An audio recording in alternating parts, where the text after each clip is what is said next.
and can trust. Now, calling all the action, here's Nick Sainert.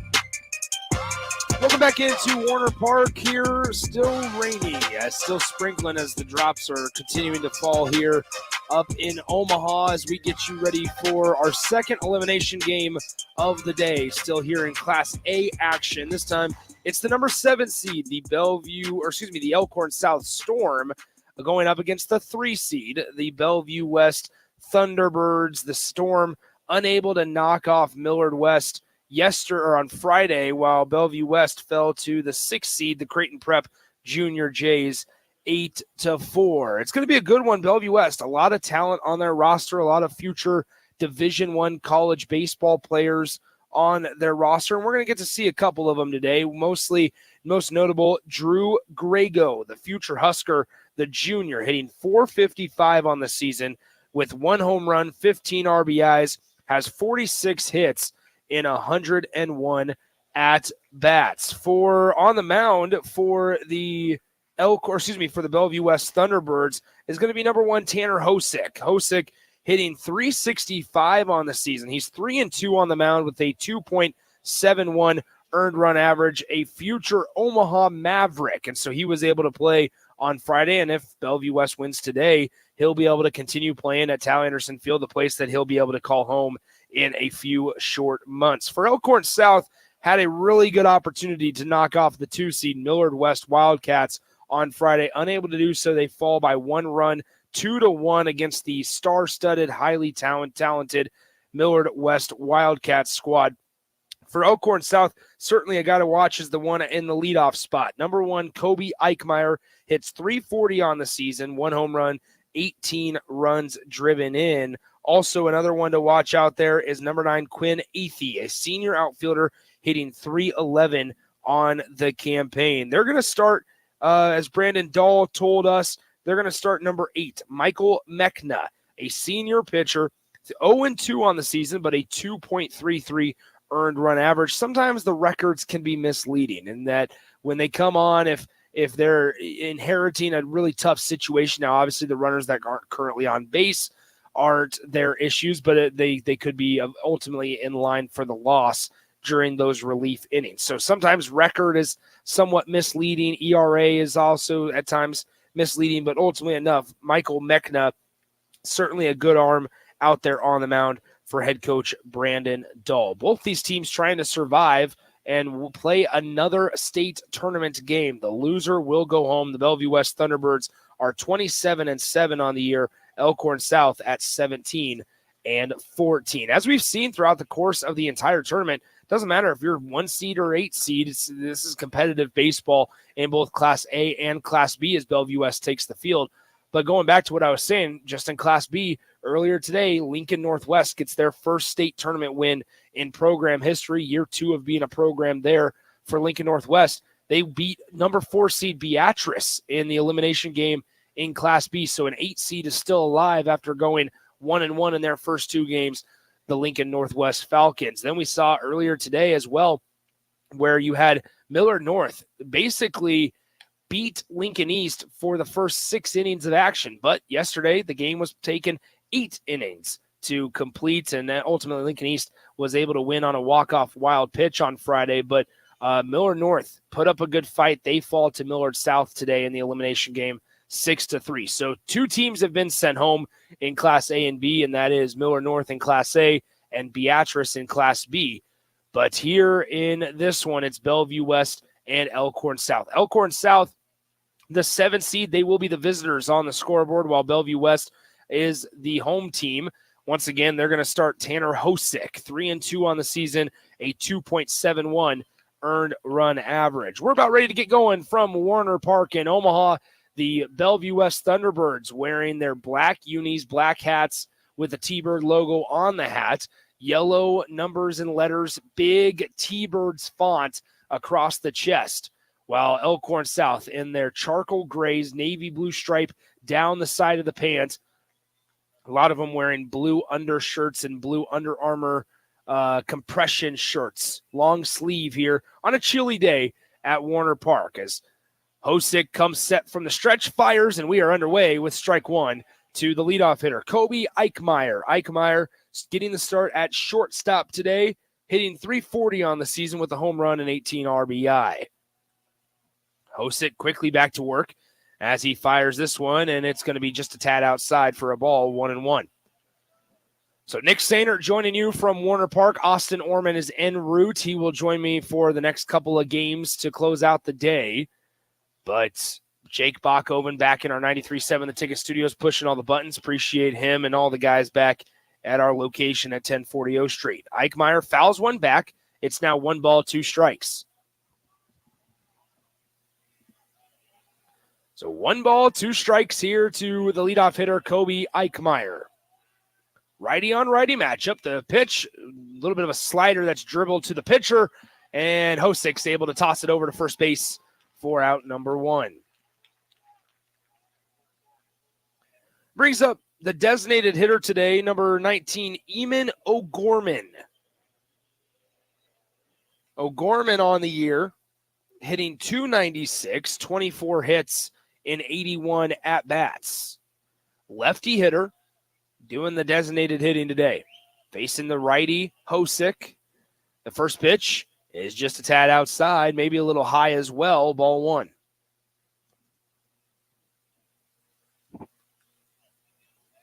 This game got started about 35 minutes behind schedule as the 1-0 pitch here is up in the zone, ball 2. I should say, it got started a lot later than that as well, but nonetheless, we're still about 35, 45 minutes behind schedule, even with the rain delay that we had prior to the first game. 2-0 pitch, swung on, fouled back, 2-1. Walked around the stadium in between games, and it was raining down there. It was coming down pretty well. Crowd is light here at Warner Park, at least for what I can see. A lot of people hanging out underneath the cover of the concourse here at Warner. This one swung on, hit well through the left side, and for a base hit as Eamon O'Gorman gets the Storm in the hit column with a 1-out single. Brings up the 3-hitter in the Storm lineup, number 21, Keegan Walters. Walters, a senior, hitting .288 on the campaign. While O'Gorman occupies first base, Walters will step into the right-handed batter's box. Righty-righty matchup here in the top of the first inning. 1 out after Eichmeyer started the game on a ground out for out number 1. Hosick's first pitch is low and away for a ball, 1-0.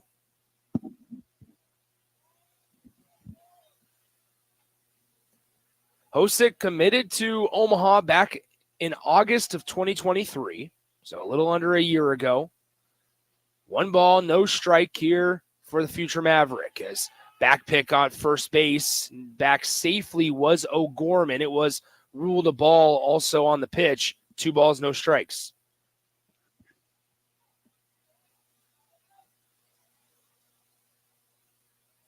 We'll also see Ty Smolinski for Bellevue West, future Kansas State Wildcat, once Bellevue West comes up to the plate.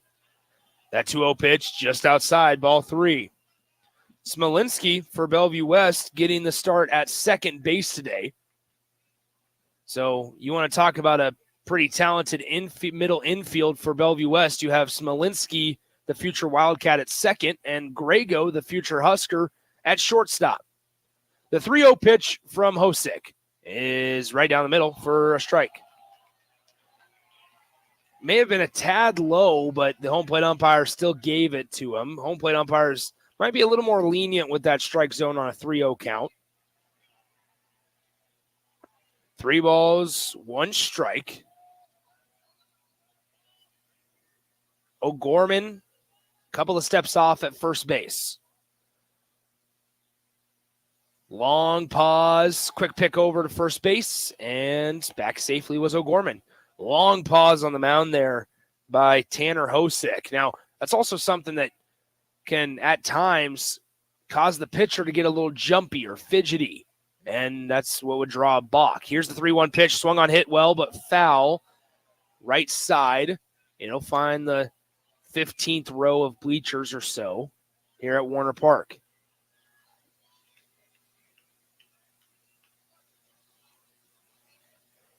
Warner Park with berm in left center and right field as well. A couple of seats, just two sections of seats in directly left field as the runner goes. This one's fouled back to the netting. We'll do it again at 3-2. With that scoreboard in left center, a big green batter's eye in both the bullpens in center field as well.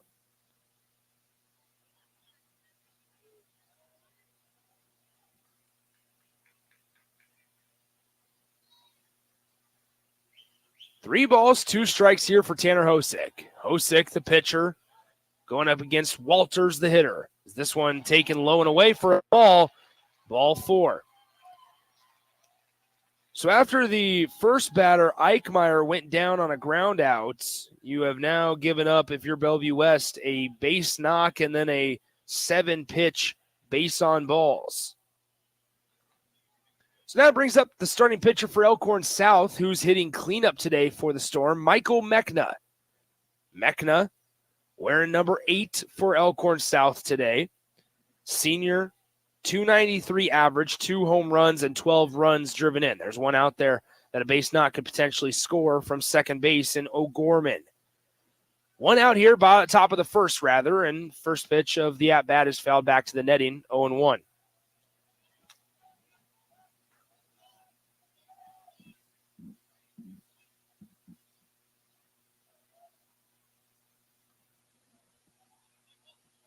So Michael Mechna, the future Oregon Duck,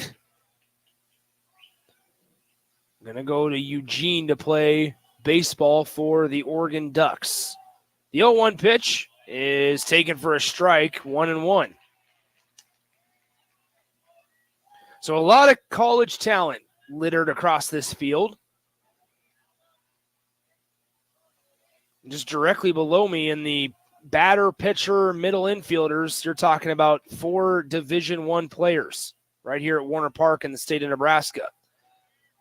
The 0-2 pitch to Mechna is just outside, maybe a tad low as well from Hosick. He tried to freeze him with a fastball on the corner, unable to do so, as Michael Mechna takes it for ball 1. 1 ball, 2 strikes, 1 out. O'Gorman at second and Walters at first for Elkhorn South. The pitch swung on, skied high, right side, heading towards the seats, and it gets to the second row as the first baseman for Bellevue West, Barrientos, was trying to track it, and it just started to tail that way.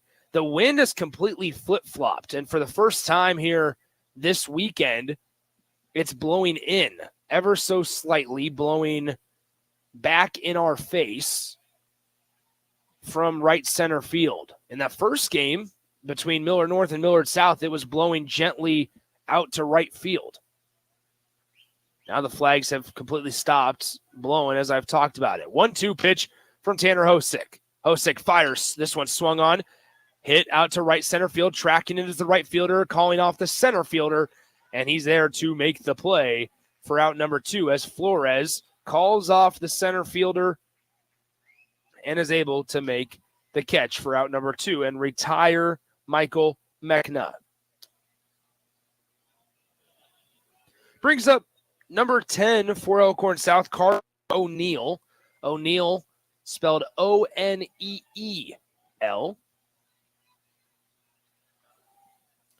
O'Neill on the year, 273 average, 11 runs batted in. 2 guys on base currently for Elkhorn South, 1 at first and 1 at second. 2 outs top of the first inning here for the Elkhorn South Storm 5-hitter.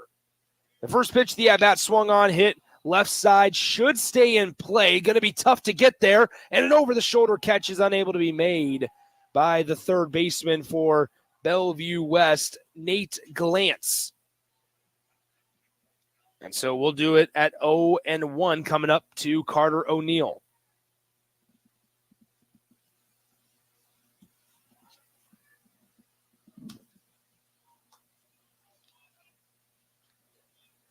Both teams DHing for a position player today.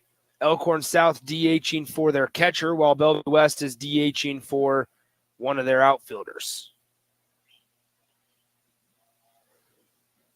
No balls, 1 strike, 2 outs here in the first inning. And he'll fake the pickoff back to second base. Bellevue West DHing for their center fielder. No balls, 1 strike, 2 outs, top of the first inning. Runners on first and second for Elkhorn South. The pitch, and it's right down the middle for a strike, 0-2.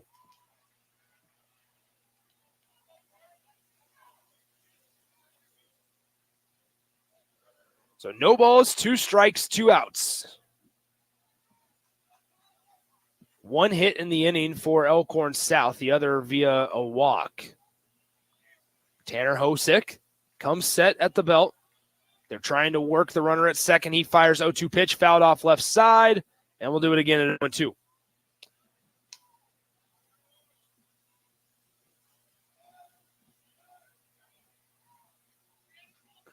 We saw Kobe Eichmeyer ground out to the pitcher here in this inning. He is planning to play baseball at Augustana in South Dakota. Nice field out there in Sioux Falls. No balls, 2 strikes, 2 outs. Top of the first inning. Hosek delivers. Ball outside, 1-2.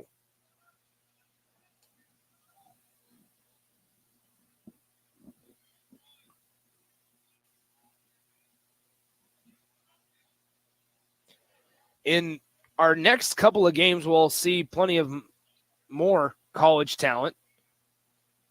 Obviously, haven't seen Tyson Lewis yet this week. Haven't seen Nick Van Tyker from Millard West this week as the 1-2 pitch is low and inside for ball 2. But that will be in our nightcap game with Millard West against Creighton Prep. 2 balls, 2 strikes, 2 outs. Top of the first inning. Runner still on first and second here for Elkhorn South here in the top of the first, trying to break through as this one swung on, fouled off to the right side. 2-2. Starting to get some lengthy at-bats on Hosick. They've done a nice job, Elkhorn South has, of extending some at-bats.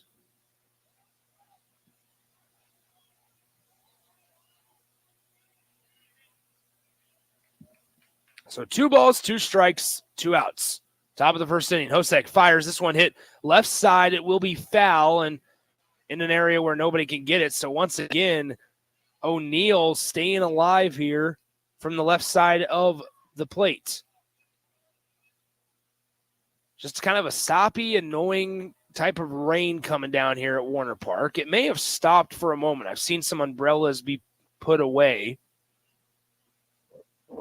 Ponchos are out, hoodies are out, sweatpants are on for a lot of people here at Warner. 2 balls, 2 strikes once again. 2 outs here, top of the first inning. Runners on first and second. Hosick fires, and it's way upstairs, ball 3. So regardless of the outcome here, this is one of those at-bats that Elkhorn South can learn a lot from Carter O'Neal about what Hosick looks like.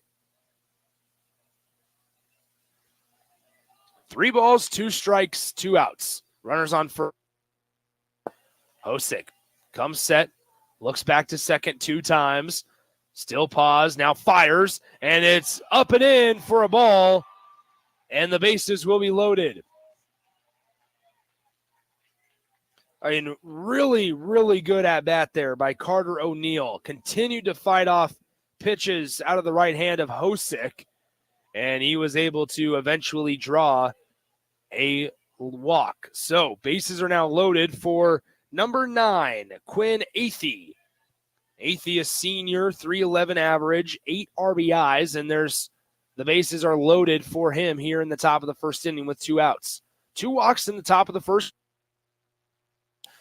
That's how the bases are loaded. The first pitch, the at-bat, fouled back. 0-1.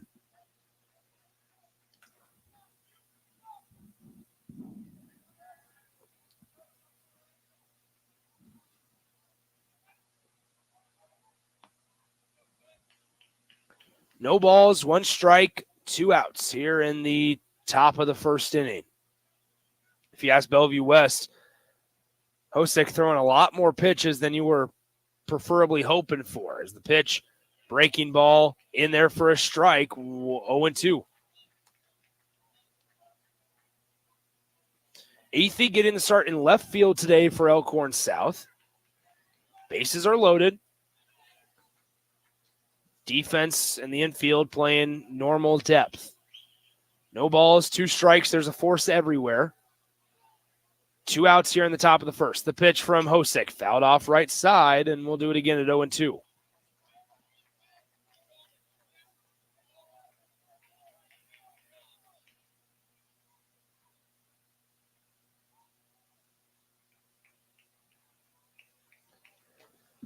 No balls, 2 strikes, 2 outs. Bases are juiced here for Quinn Athey. Hosek comes set, fires home, breaking ball, fouled off again. Man, Elkhorn South, tough to strike out here for Tanner Hosek in the top of the first. Wind has once again changed directions. It's blowing directly out now to right field. No balls, 2 strikes, 2 outs. Hosek comes set, looks over to third, takes a breath, shrugs the shoulders, fires away, and it's just outside with a breaking ball, 1-2. That breaking pitch started on the corner of the plate and worked itself just a tad farther outside, where if it would have ended right on that corner of the plate, I think it would have frozen Athey and we would be out of this inning. 1 ball, 2 strikes, 2 outs. Still no score. Bases are loaded here. Hosek comes set and fires home. Fastball just upstairs. 2-2.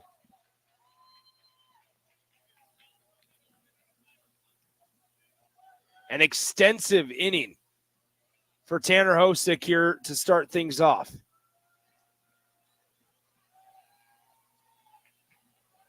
Two balls, 2 strikes, 2 outs. It feels reminiscent of the last at-bat with O'Neal. Swung on, fouled off again.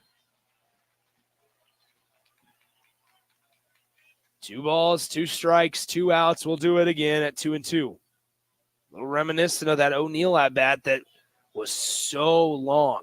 And eventually O'Neal drew a walk. 2 balls, 2 strikes, 2 outs. Bases are loaded. The pitch on 2-2. Swung on, hit right side, room as it's trailing, and now falls foul into the second row of seats.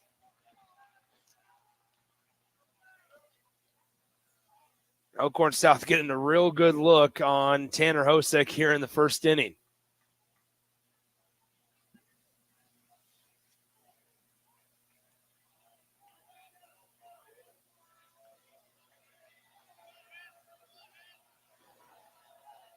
Tanner Hosek approaching 40 pitches in this first inning. 2 balls, 2 strikes, 2 outs.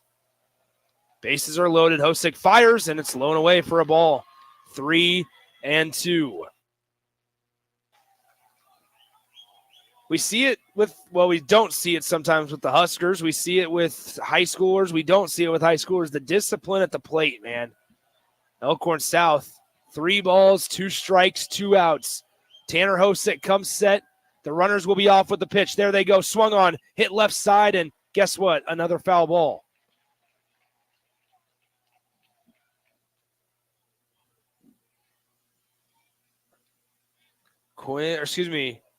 Number 9, Quinn Athey just continuing to fight off pitch after pitch that Tanner Hosek throws his way. O'Gorman is at third, Walters is at second, and O'Neal is at first for Elkhorn South. 3-2, 2 outs, top of the first inning, still scoreless. Hosek comes set at the belt, fires home, and it's up and away, ball 4. And Bellevue West's dugout is letting the home plate umpire hear it because they felt like they've missed out on a couple of calls time and time again here in the top of the first. So how about the at-bats that Elkhorn South is putting together? And they're going to have to go talk to Tanner Hosek here with the bases loaded. While they do that, let's step aside for 10 seconds. Station identification here on 93.7 The Ticket. This is Lincoln's home for sports talk on the FM dial. Also online at theticketfm.com. On the internet, KNTK FM Firth, 93.7 The Ticket. Nick Sainer back with you from Warner Park in Omaha. Some really impressive at-bats being put together by Elkhorn South Storm hitters in the first inning of play against Tanner Hosick, the future Nebraska Omaha Maverick. We're not out of the top of the first yet, and we've been playing for about 20 minutes. However, you would expect that there'd be a little bit more damage. Only damage really has been done to Tanner Hosick's pitch count. Not expecting him to be able to stay in unless something dramatically changes. Home plate umpire having a conversation now with the catcher, pitcher, and head coach, just the three of them as the rest of the team disperse back to their infield positions. A little bit of a extensive look and conversation from the home plate umpire to the catcher for Bellevue West. And that catcher for Bellevue West is Cade Savala. So here we go. It's just 1-0 Elkhorn South. No balls, no strikes. Stepping in is number 7, Luke Hoskinson, a senior outfielder hitting .246 from the left side. Bases are still loaded as Walters is at third, O'Neill's at second, and Athey is now at first. The pitch swung on, hit well through the left side, and that's down for a hit into left field. 1 run will score, and O'Neill will be held, but now a little bit of miscommunication as they're trapped in a rundown going all the way home, and they're going to say they tagged him out in between third and home to get out of the inning. And so they thought that they were going to send the runner from third home, that the player that was at first base rounded second, went to third without looking. 2 guys were at third base.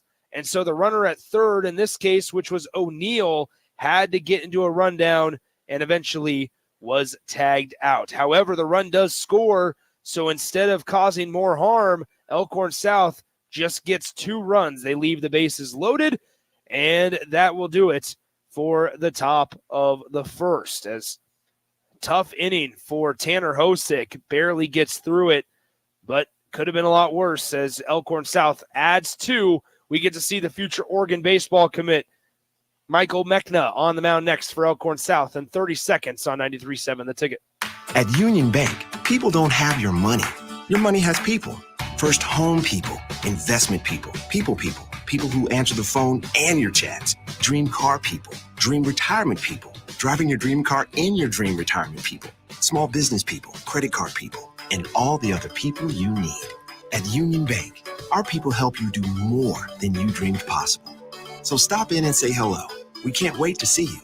Union Bank and Trust. Member FDIC.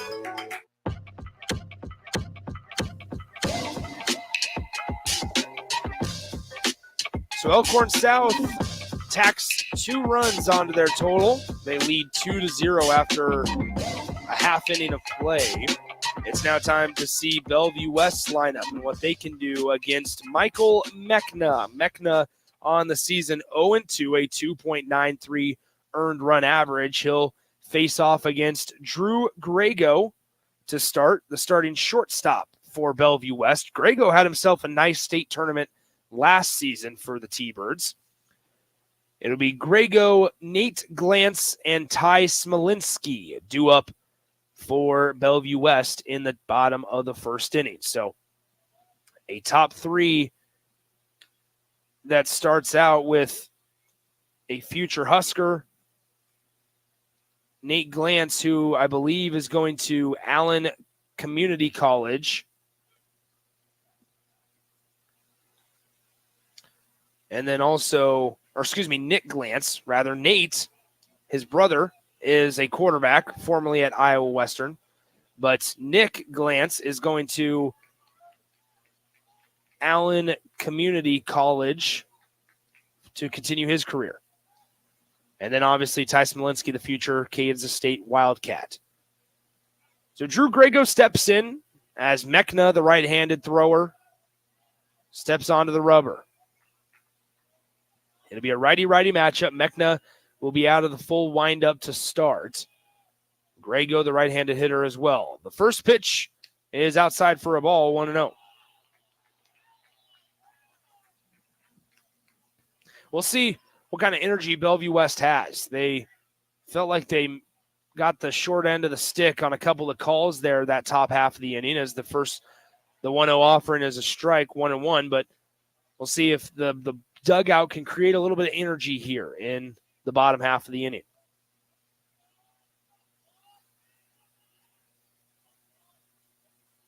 The 1-1 pitch from Mechna. Slider outside, 2-1.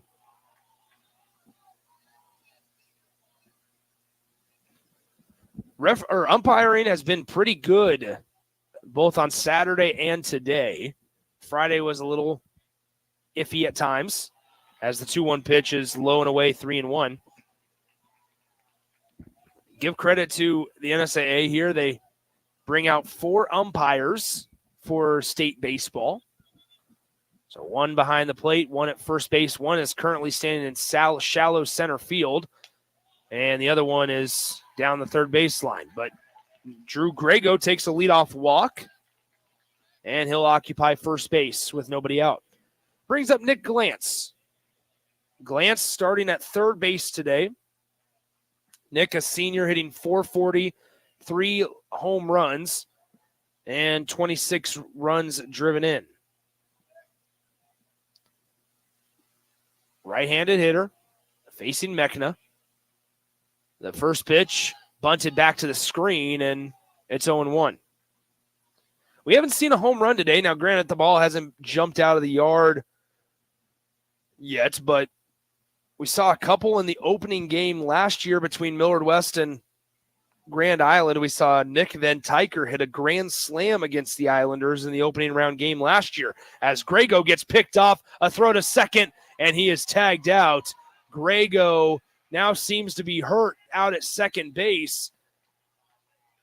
And Grego is limping around, still laying on his back, holding his left shin. So while they tend to Drew Grego after he gets picked off by Michael Mechna, we'll step aside, come back in just a few moments on 93.7 The Ticket. MWR is dedicated to building attractive, affordable steel buildings that exceed your expectations. From commercial to residential to agricultural storage, steel buildings are cost-effective, attractive, and versatile. Plus, they're a lasting investment and an ideal choice. MWR uses Sentinel Building Systems out of Albion and can service you all over the state and region. If you have interest in a steel building, post frame building, or fencing, give MWR a call today at 402-980-5273 or go to mwrbuildingandfence.com. Here you go. Coffee's on me and my new BFF. I thought I was your best friend forever. BFF like best financial friend at Members Own Credit Union. Right now, they're offering $100 when you consolidate or transfer a loan or an existing credit card balance and meet requirements. Plus, you get great rates and free advice from a financial partner that will put you first. That sounds like a match made in heaven. Members Own Credit Union is the type of bestie you can count on. Get started today at memberzonecu.org/BFF. Limitations may apply. Equal housing opportunity. The weather is hot, the kids are out of school, and you're on your way to the lake and summer road trips. Are you getting to your vacation spot comfortably, or is your car letting you down? Mullen Motors Lot is full of great vehicles to take home, so you don't have to worry about your current car barely surviving another road trip. Come check out their lot just north of 48th and Layton and find your next ride for summer road trips and beyond.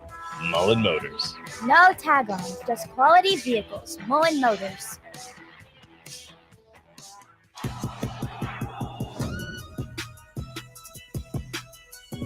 So Drew Grego was helped off the field by a couple of coaches as he was unable to put any weight on that left leg. So they escorted him off the field from second base, and we're ready to play baseball again at 0-1 after the pickoff got Drew Grego out. As Glantz hits this one, it's a foul ball. No balls, 2 strike coming up to Nick Glantz.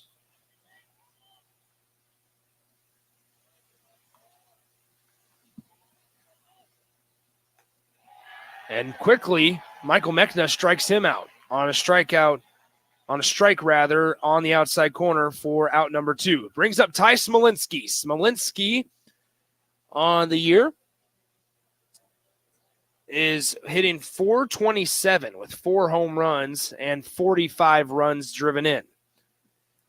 Smolinski, the left-handed hitter, as the infield shifts down both sides. They have the second baseman closer to first base than second base. They also have the shortstop closer to third base. The middle of the field is wide open.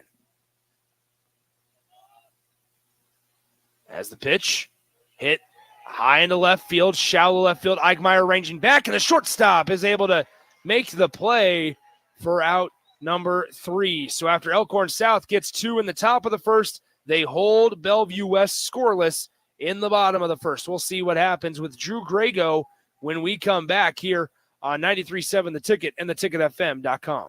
At Union Bank, people don't have your money. Your money has people. First home people, investment people, people who answer the phone and your chats, dream car people, dream retirement people, driving your dream car in your dream retirement people, small business people, credit card people, and all the other people you need. At Union Bank, our people help you do more than you dreamed possible. So stop in and say hello. We can't wait to see you. Union Bank and Trust. Member FDIC. MWR is dedicated to building attractive, affordable steel buildings that exceed your expectations. From commercial or residential to agricultural storage, steel buildings are cost-effective, attractive, and versatile. Plus, they're a lasting investment and an ideal choice. MWR uses Sentinel Building Systems out of Albion and can service you all over the state and region. If you have interest in a steel building, post frame building, or fencing, give MWR a call today at 402-980-5273 or go to mwrbuildingandfence.com.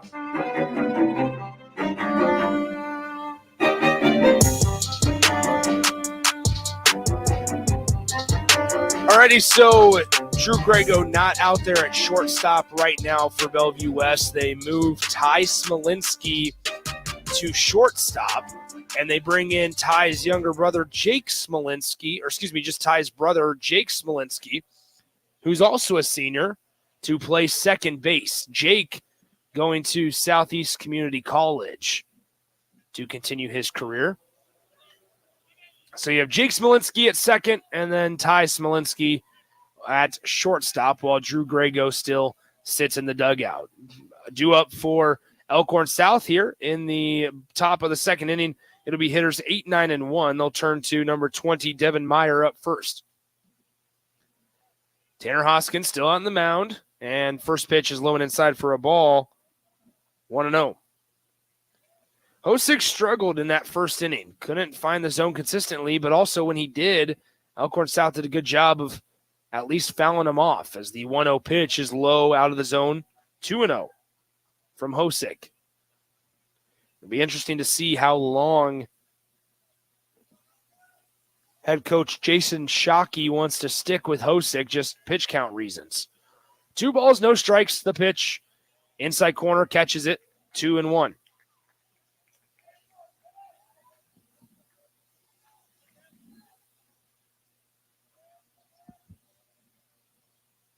Two balls, 1 strike, nobody out.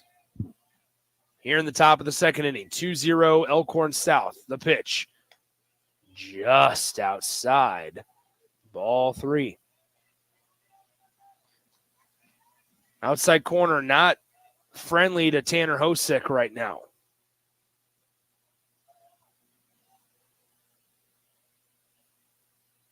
This one grounded to Jake Smolinski, fielded well off to the side, and he fires over to first in time for out number 1. 4-3 on the putout for out number 1. That brings up the 9 hitter, the starting second baseman, number 6, Connor Charvat. Charvat, a senior, hitting .230 this season. 12 runs driven in, 17 hits in 74 at-bats. Righty-righty matchup. The first one swung on, fouled off to the left side, 0-1. So once again, Elkhorn South DHing for their catcher today. So Crew McDonald will not be doing any hitting for the foreseeable future. Easton O'Gorman is the designated hitter. This one's grounded left side. Ty Smolinski spins past second base and throws it into foul territory, and it goes into the dugout. So a free base will be rewarded for the hitter, Charvat. As Smolinski fielded that one, it was hit on a rope, and then he just spun past second base and threw it way off target where Barrientos, the first baseman, could not grab it. Didn't even try to make a play on it, and it ended up going in the Elkhorn South dugout. So that'll be a base knock for Charvat, and then he advances to second on the air by the shortstop Smolinski. Brings up the top of the order in Kobe Eichmeyer. Eichmeyer, the right-handed hitter, watches strike one, 0-1. Eichmeyer grounded out to the pitcher Hosick in the first inning. That was the first error of the day on the Bellevue West Thunderbirds as well. So Charvat leads off at second. No balls, one strike as Hosick checks him twice. Runner goes. This one hit out to the right side. It'll be down. They try to deke him in right field. It will not work. The run will score, and Kobe Eichmeyer delivers on a one-out RBI single to bring in Charvat from second base.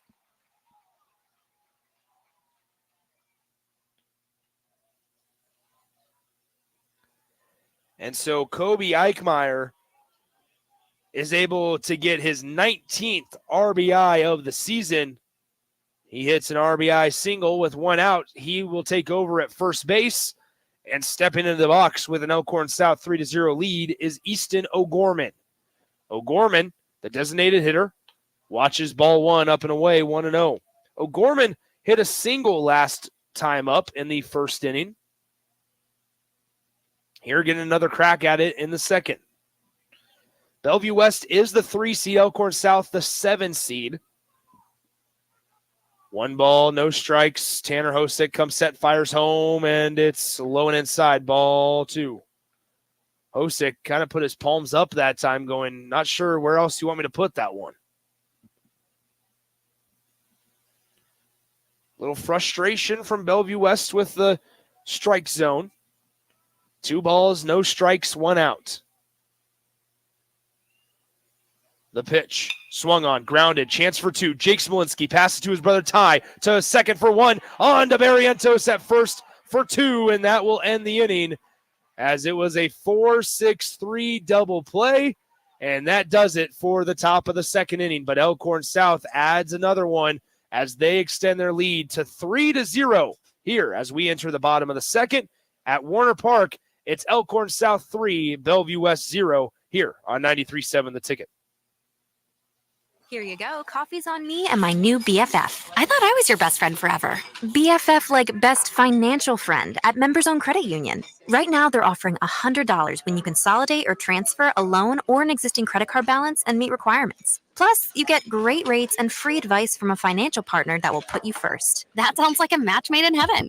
Members Own Credit Union is the type of bestie you can count on. Get started today at memberzonecu.org/BFF. Limitations may apply. Equal housing opportunity. At Union Bank, people don't have your money. Your money has people. First home people, investment people, people who answer the phone and your chats, dream car people, dream retirement people, driving your dream car in your dream retirement people, small business people, credit card people, and all the other people you need. At Union Bank, our people help you do more than you dreamed possible. So stop in and say hello. We can't wait to see you. Union Bank and Trust. Member FDIC.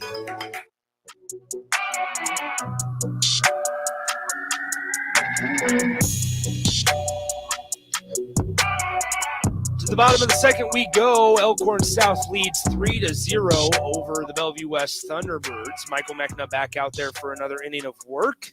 He was able to, he didn't retire them in order necessarily, but they were able to get Drew Grego on a pickoff attempt after they walked him to start the first inning and then struck out Glantz and Smolinski flew out. So now it's time for 4, 5, and 6 in the Bellevue West lineup. It'll be Hosick, Barrientos, and Flores. So Tanner Hosick, the pitcher, steps up to the plate. The pitcher, Hosick, so far on the season, 365 average, no home runs, 25 runs driven in for number 1 in black, Tanner Hosick. 3 hits to no hits for Elkhorn South in the hit column. Bellevue West has committed an error. 3-0, your score. Elkhorn South with an early 3-run advantage. The first pitch of the second inning for Mechna. It's a breaking ball in there for a strike, 0-1.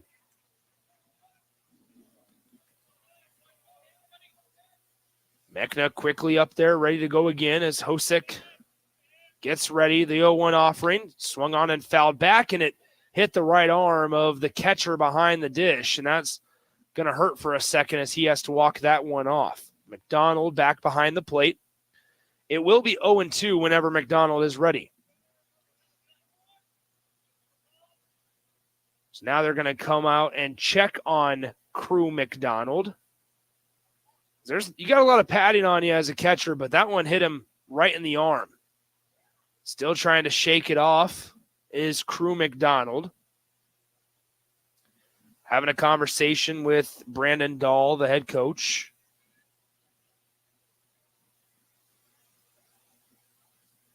There's 2 Bellevue West arms warming up in the bullpen. I believe one of them looks to be number 13, Cole Madden. Madden, 6-1 record on the year, a 2.94 earned run average. Don't forget, this is an elimination game between these two teams. Doesn't feel like it because there's so much talent spread throughout the entire field. And one of them is a 3 seed in Class A, but ultimately this is an elimination game. Lincoln Southwest watching from the left center wall here at Warner Park. No balls, 2 strikes as we're ready to go again. The pitch from Mechna, breaking ball, hit right back where it came from, up the middle for a base hit. And a nice job by Hosick waiting on that off-speed pitch and letting it come back across the center of the plate. And we have a leadoff single in the bottom of the second. Next up is number 7 for Bellevue West, Johnny Barrientos. Barrientos getting the start at first base today, hitting 5th in the T-Birds lineup. With Hosick occupying first, here comes Barrientos, the right-handed hitter facing the right-handed Mechna. Mechna, a tall fella. Quick pick over to first base. Back in time was Hosick.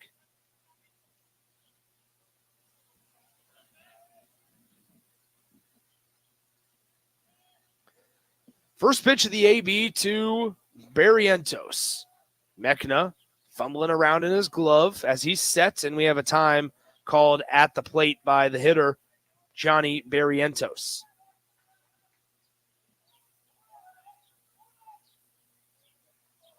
Three to 0, your score. Elkhorn South out in front by a few runs. The pitch, breaking ball that didn't get back far enough, just missed a little inside. It's 1-0. You wonder, with the wet surface and wet conditions, the grip of the ball, how do you feel? There's a rosin bag on the backside of the pitcher's mound here. 1 ball, no strikes. The pitch outside, 2-0.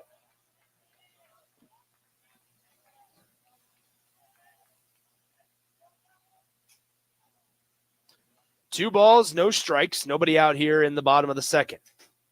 Mechna comes set at the chest. Taking his time, lifts the leg and fires, hits this one just off to the right side. I think that one's going to reach the seats and hit the student section, or just above the student section of Elkhorn South for a strike, and it's now 2 balls and 1 strike.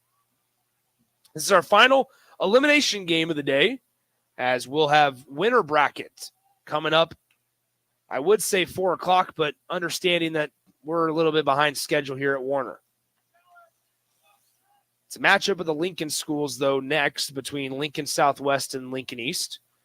Here's the pitch as it gets past the catcher, McDonald. He jogs to it as Hosick will swipe second base. It's now 3 balls and 1 strike as that fastball was just pulled by Mechna a little bit. and got past McDonald behind the plate. So 3 balls, 1 strike here to Johnny Barrientos. Elkhorn South was able to get 2 runs in the top of the first inning, 1 in the top of the second.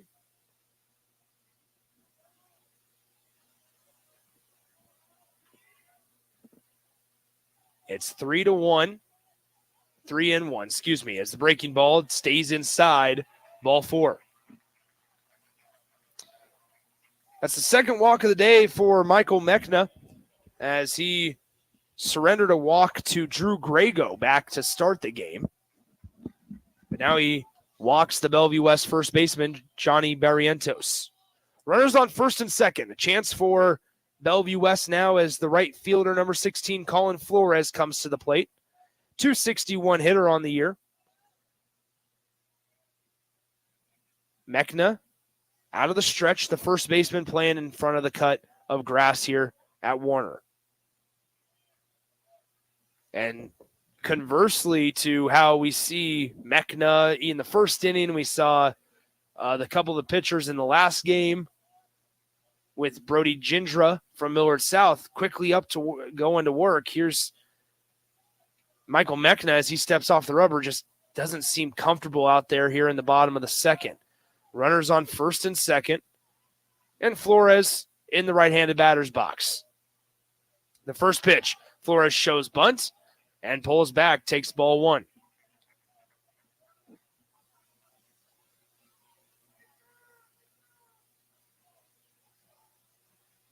Three to 0, Elkhorn South. They lead Bellevue West here in the bottom of the second inning. Slower moving first 2 innings. 1 ball, no strikes here from Michael Mechna.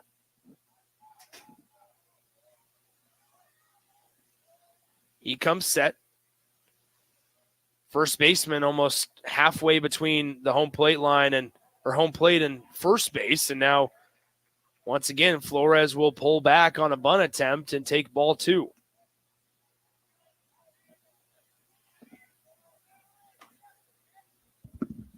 Game started shortly after 1:35 p.m. today, and here we are in the bottom of the second inning. Mechna comes set, looks back towards second, the pitch, and it's going to be ball 3, 3-0. Kobe Eichmeyer will come have a conversation with Michael Mechna. And then jog on back to his post at short. 3 balls, no strikes, nobody out here in the bottom of the second inning. Elkhorn South leads by 3, but here comes a ball 4, and Flores takes a 4-pitch walk. Mechna struggling to find it as he's surrendered back-to-back walks. I think Elkhorn South is going to have a conversation with him as McDonald comes from behind the plate. Yep, they're going to have a conversation. No bodies are warming up in the Elkhorn South bullpen. A couple of arms were getting loose in Bellevue West's pen out in center field. But for the meantime, it seems like Michael Mechna is the direction that Elkhorn South wants to go, and they're going to talk to the future Oregon Duck. When we come back, it'll be bases loaded for Bellevue West in 30 seconds on 93.7 The Ticket. At Union Bank, people don't have your money. Your money has people. First home people, investment people, people who answer the phone and your chats. Dream car people, dream retirement people, driving your dream car in your dream retirement people. Small business people, credit card people, and all the other people you need. At Union Bank, our people help you do more than you dreamed possible. So stop in and say hello. We can't wait to see you. Union Bank and Trust. Member FDIC.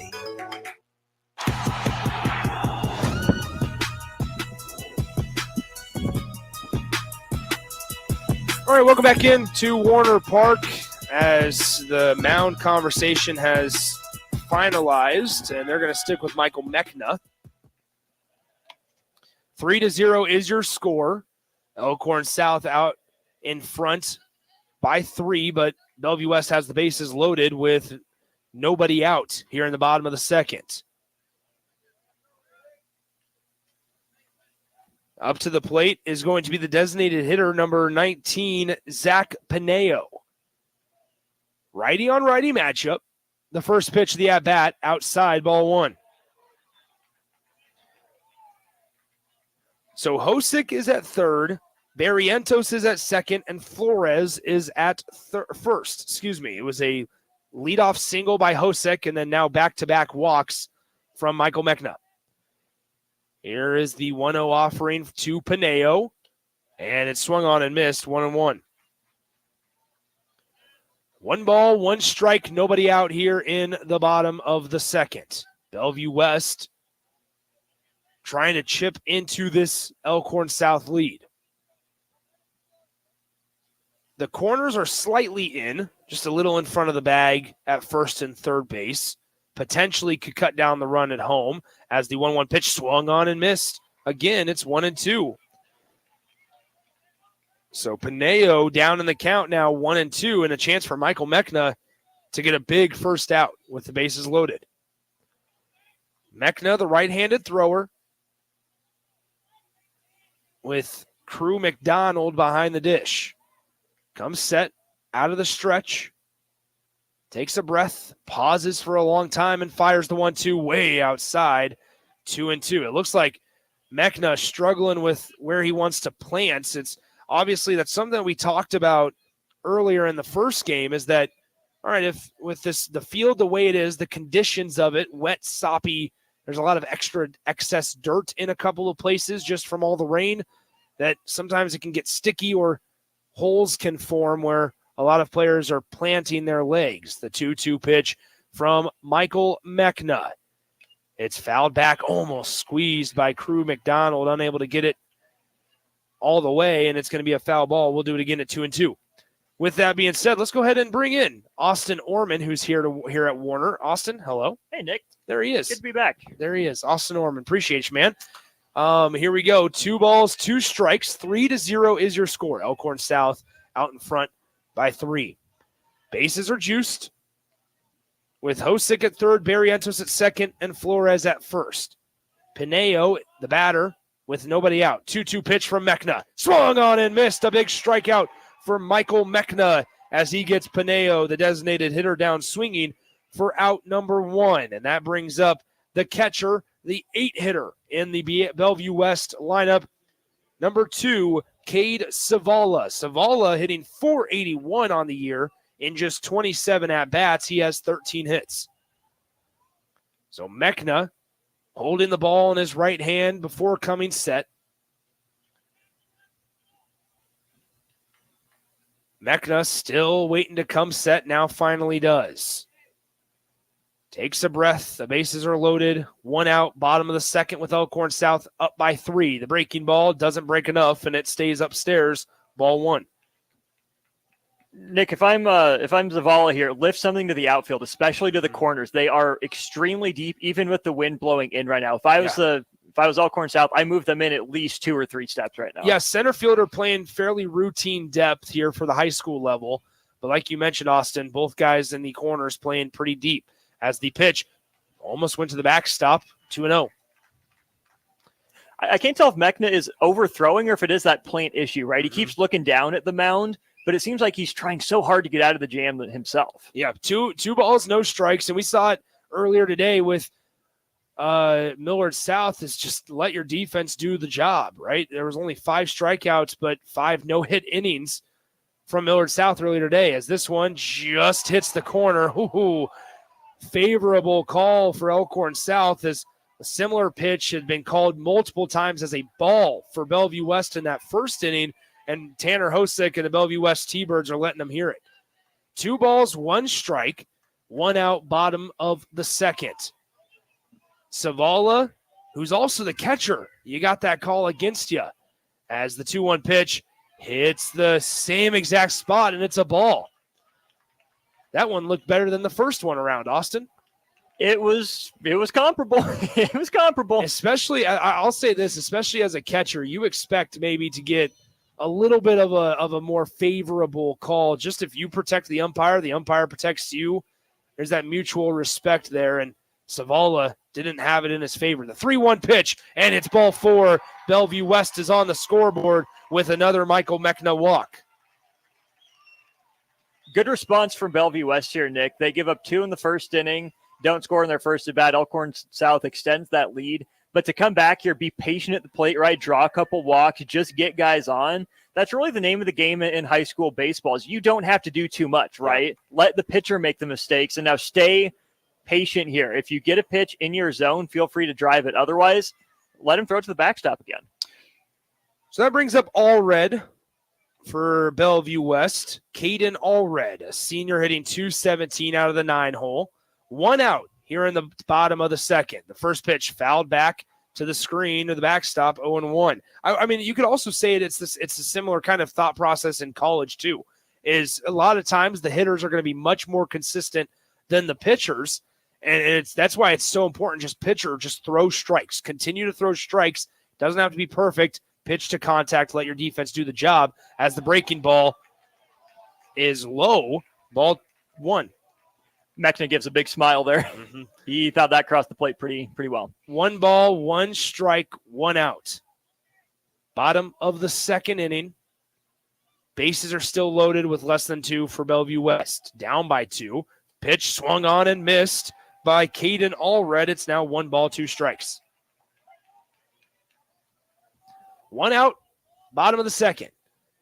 Elkhorn South dropped 2 runs in the first and 1 in the second, and now Bellevue West trying to at least get a little closer here in the bottom of the second. The pitch, 1-2, swung on and missed. Michael Mechna is able just to rear back and throw that fastball, and he gets his second strikeout of the inning for out number 2. But that brings up the top of the lineup, and Drew Grego is not coming to the plate. It's going to be Jake Smolinski. They officially reported Smolinski. So now he will take over.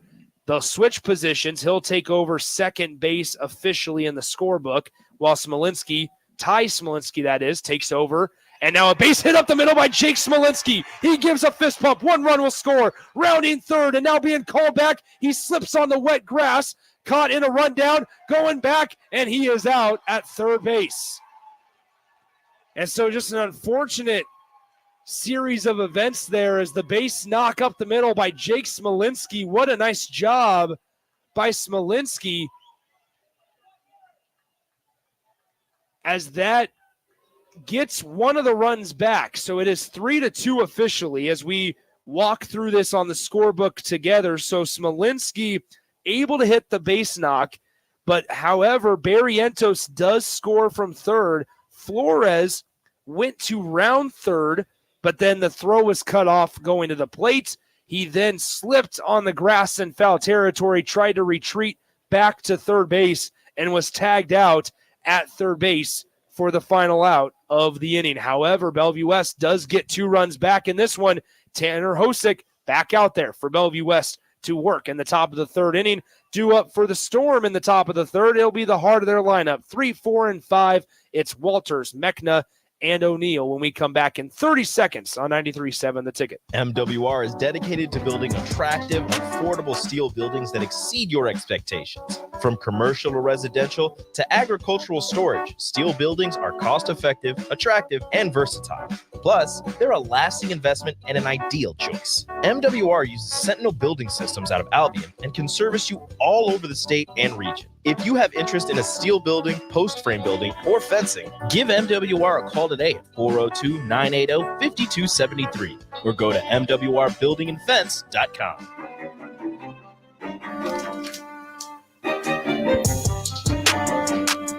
Nick Sander back with you. Austin Orman alongside here as we enter the top of the third inning. Austin, you and I were talking during the break. We liked the decision from the Bellevue West head coach Jason Shockey to send him going home on that play. I thought he could have actually been safe. He got about halfway home, about 40 feet past third, late stop sign, and then ultimately got tagged out at third. Center field did a good job playing shallow, right? But I like the aggressive send, especially in high school baseball. Always test the arm, did a good job hitting the cut. And then, Nick, the next baffling part about that to me was how long it took for the first baseman to throw it to third. Yep. Right, I get it. The more you toss the ball around, the more chances that someone has to throw it away. but I thought he ran the guy back too far and that the runner was going to slide back into third safely, but it worked out in the end for the Storm. So due up now, it's Walters, Keegan Walters. He takes strike one, but then takes ball one low and away. It's now 1-1. So the pitch from Hosick, who has been able to settle down for the most part. This one hit well out to right center field, but the right fielder Flores able to make a couple of steps back. That was hit on the line. Nice piece by Walters. That's probably the strongest hit ball we've seen today altogether, 2 games combined, but still a routine fly out. And that's, if you're Hosick, all you need to do. Shorten the amount. You had a long first inning, a taxing first inning. All you need to do is pitch to contact, and flyouts will certainly do the trick. Especially with the wind blowing in. If you're an outfielder, you saw Flores' route there. He still took a couple steps in. Yeah. Always first step back. Yeah, he did kind of have to retreat a couple steps on that one, but in the end, no harm, no foul. 1 ball, no strikes, 1 out here in the top of the third inning. I have a feeling this one's going to be a pretty good one as we enter the third inning of play. Mechna fouls it back. 1 ball, 1 strike. 3-2 is your score. 1 out, top of the third. Game 2 of 4 today coming your way on the ticket. The pitch swung on and missed. Hosick was able to blow that one right by Michael Mechna. The future Omaha Maverick against the future Oregon Duck. Hosick ahead 1-2 in the count. The pitch upstairs, ball 2. Still nobody warming up in that Elkhorn South bullpen. 2 arms getting loose for Bellevue West out in center field. 2 balls, 2 strikes, 1 out. And that's the thing, is that's, even though on the scoreboard it's still just 3-2, well, as Mechna hits this one right side, it's drifting towards the seats, and it will get there. But back to the first inning is, although they only scored 2 runs, Elkhorn South did, and they left the bases loaded, yes. But, man, when you force Hosick to throw nearly 40, 45 pitches in a single inning, and it takes 25 minutes of real time, then you're going to at least get, obviously that's going to pay off later in the game when he can only go 3 innings. Because now Hosick's starting to really settle down and find the zone. 2-2 pitch. Just low, and Hosick turning around. Not happy about that one. A couple of middle infielders, Ty Smolinski at short, started walking to shallow left center. I think they really wanted that one. It's 3-2. Give Mechna credit for a tough take. Down in the count, or even in the count, 2-2. That looked pretty good from here. That's a good way to lay off. 3 balls, 2 strikes. We saw that in the first inning from the same group of hitters, too. Just the discipline was really impressive. The 3-2 pitch hits the outside corner, a late call.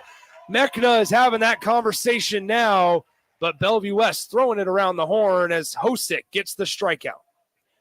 Mechna got that call once last inning, didn't get it the other time that inning. So if you're Hosick, good job spotting up, right? That's a fastball on the outside part of the plate.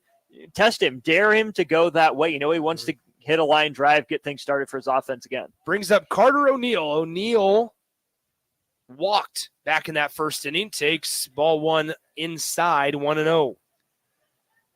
Now that looked the same as the last pitch, but inside to a left-handed batter. 1 ball, no strikes, 2 outs here in the top of the third. The pitch from Hosick, swung on, grounded to Jake Smolinski. He fields it, takes 1 hop, and fires it over to Barrientos. And Hosick really starting to settle down, and we saw it there as he puts up a 0 in the top of the third. Due up for the Bellevue West Thunderbirds in the bottom half, it'll be hitters 2, 3, and 4. It's Nick Glantz, Ty Smolinski, and Hosick coming up in just 60 seconds on 93.7 The Ticket. Here you go. Coffee's on me and my new BFF. I thought I was your best friend forever. BFF like best financial friend at Members Own Credit Union. Right now, they're offering $100 when you consolidate or transfer a loan or an existing credit card balance and meet requirements. Plus, you get great rates and free advice from a financial partner that will put you first. That sounds like a match made in heaven. Members Own Credit Union is the type of bestie you can count on. Get started today at memberzonecu.org/BFF. Limitations may apply. Equal housing opportunity.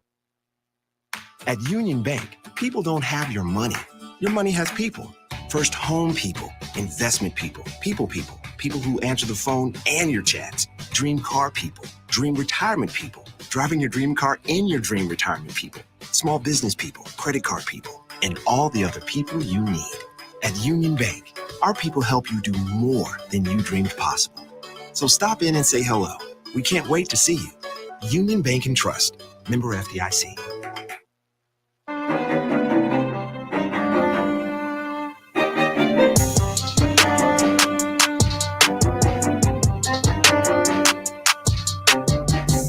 Nick Sander, Austin Norman back with you from Warner Park as it's been a good one. It's been a good day of baseball. Millard South able to stay alive another day. They knock off Millard North, send the Mustangs home as the first team out in the Class A state tournament. Here in this one, it's 3-2. Elkhorn South leads by 1 over Bellevue West, but it feels like momentum may have swayed back in favor of the T-Birds here, who are the 3 seed in the tournament. Elsewhere in Class B action, how about Lincoln Northwest? They were able to get their first win of the state baseball tournament by beating 4 seed Beatrice. So Beatrice is done as well. So now it's time for Bellevue West in the bottom half of the third inning. It's Nick Glantz up first. He struck out looking back in the first inning as he still faces Michael Mechna. So first pitch of the at-bat from Mechna is a breaking ball in there for strike 1. No balls, 1 strike. Nobody out here in the bottom half of the third. Mechna fires, swung on and missed, 0-2. In high school, Austin, I was kind of having this conversation with somebody off the airs. In high school, you really got to control 2 pitches. You need something that can kind of get somebody off balance, and you need a good fastball that you can command.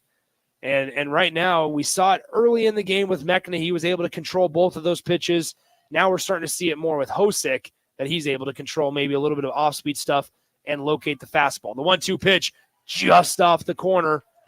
Mechna with the head shake. That's one. I thought it was a little further out than the one he went down looking on. But to your point, Nick, yes, as a pitcher, it's fewer to worry about, fewer pitches to worry about if you just have a fastball and a breaking ball. But as a hitter, it should simplify things for you as well. Yeah, you're right. 2 balls, 2 strikes. Mechna out of the windup to Glantz. And it's blown away, ball 3. So now we're seeing that discipline from Nick Glantz that we've seen from Elkhorn South hitters against Hosick. As Mechna takes a deep breath out of the windup. Now fires. The 3-2 pitch is called strike 3. And once again, that's a similar spot to where they got it low in the zone. Nick Glantz is having that conversation with the home plate umpire as he walks away. He forgot his bat. But Nick Glantz, not a fan of that call, as that's out number 1. I thought that was a pretty good pitch. I'm not sure exactly what Glantz's argument is there, unless it did cross low. But I thought that hit the heart of the plate. I thought it just surprised him. He was maybe expecting the other offering. No balls, no strikes. First one to Ty Smolinski is fouled off his leg. 0-1.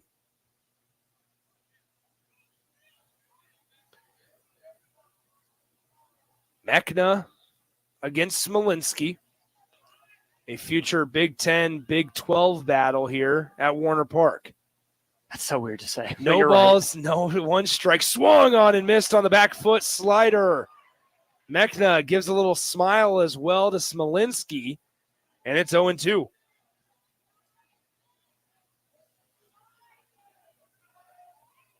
No balls, 2 strikes, 1 out, bottom of the third. From the windup, the pitch. Tried the backdoor breaker, just lost it, and it's 1-2.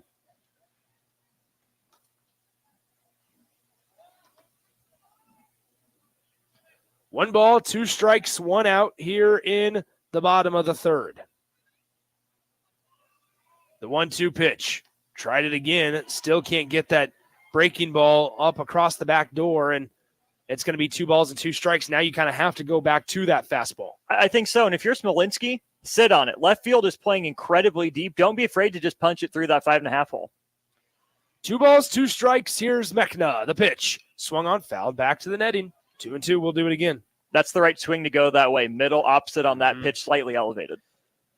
We've seen it a couple of times today. We saw it from Ty's brother, Jake, earlier, just actually last inning, where he just took it right back where it came from, up the middle, didn't try to do too much with it. And that's what Ty, as the wind is barely blowing out to right field. Can't try to do too much. Swung on and missed. Mechna gives a little bit of a hop, and he sets Ty Smolinski down swinging for out number 2. That was a middle in swing on a middle out pitch. Really nice fastball, good location there by Mechna. We even kind of had an idea that the fastball was coming, and Mechna just was able to blow it right past Smolinski for out number 2. Brings up Tanner Hosick. Hosick, the pitcher. The first pitch, breaking ball inside, 1-0. Good take by Hosick, probably expecting fastball first pitch after Mechna just found the feel for it to get the last strikeout. On that similar pitch, Hosick last inning pounded it right up the middle. Fastball, short fly ball just behind second base, and Eichmeyer is able to haul it in for out number 3. So that will do it for the T-Birds half of the third. We move to the 4th inning. We'll be right back in 60 seconds on 93.7 The Ticket. The weather is hot, the kids are out of school, and you're on your way to the lake and summer road trips. Are you getting to your vacation spot comfortably, or is your car letting you down? Mullen Motors Lot is full of great vehicles to take home, so you don't have to worry about your current car barely surviving another road trip. Come check out their lot just north of 48th and Layton and find your next ride for summer road trips and beyond. Mullen Motors. No tag-ons, just quality vehicles. Mullen Motors. Your home is your empire. Protect it with Empire Fence. Get a free instant quote with the online estimating tool at empire-fence.com. See an upfront estimate with no hidden fees. An Empire Fence can provide privacy and improve the appearance of your home. Keep kids and pets in or out of your yard. Increase security and add value to your property. Visit empire-fence.com now to view the stylish and maintenance-free possibilities for your home and get a free instant online quote. Let Empire Fence protect your empire.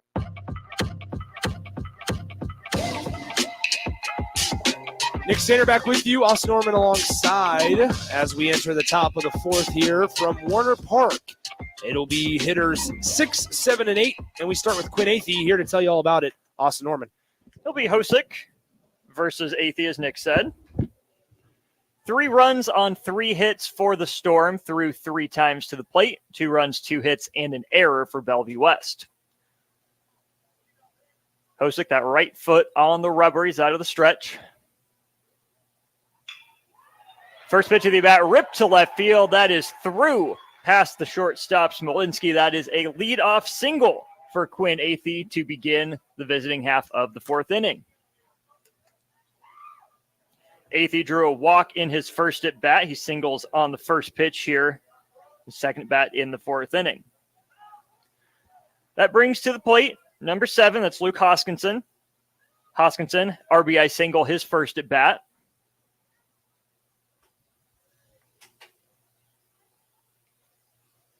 Hosick set of the belt, kicks and fires, shows bunt. Ball kicks away all the way down the first baseline. It's the first baseman running over to retrieve it. That was really strange there, Austin, just because it almost hit it seemed like it hit the little foot flap on the shin guard of Savala, the catcher. And it was just funky because the runner at first, in this case, Athey, just kind of expected that was either foul tip just because it took such an awkward, funky bounce off of it. It just kind of hit part of the shin guard, the foot flap covering the cleat on that catcher's gear for Zavala, and it bounced 45 feet down the first baseline. 15 feet high, 45, 50 feet down the first baseline. And you look at Athey, didn't know what to do. Like you said, Hoskinson knew it didn't hit him. That's where if you're the batter, you signal go, go, go. Yeah. So it's Athey on second base being held by Hoskinson. Or Smolinski, sorry. Hosick comes set. Kicks and fires, bunt down right in front of home plate. It'll go to third with it. It is late. And once again, that's just where you got to know the situation. If you're Savala, that was number one. It wasn't a great bunt by Hoskinson for Elkhorn South. However, you got to read the situation. If you are Savala, that's a bunt. All your momentum is taking you towards second base.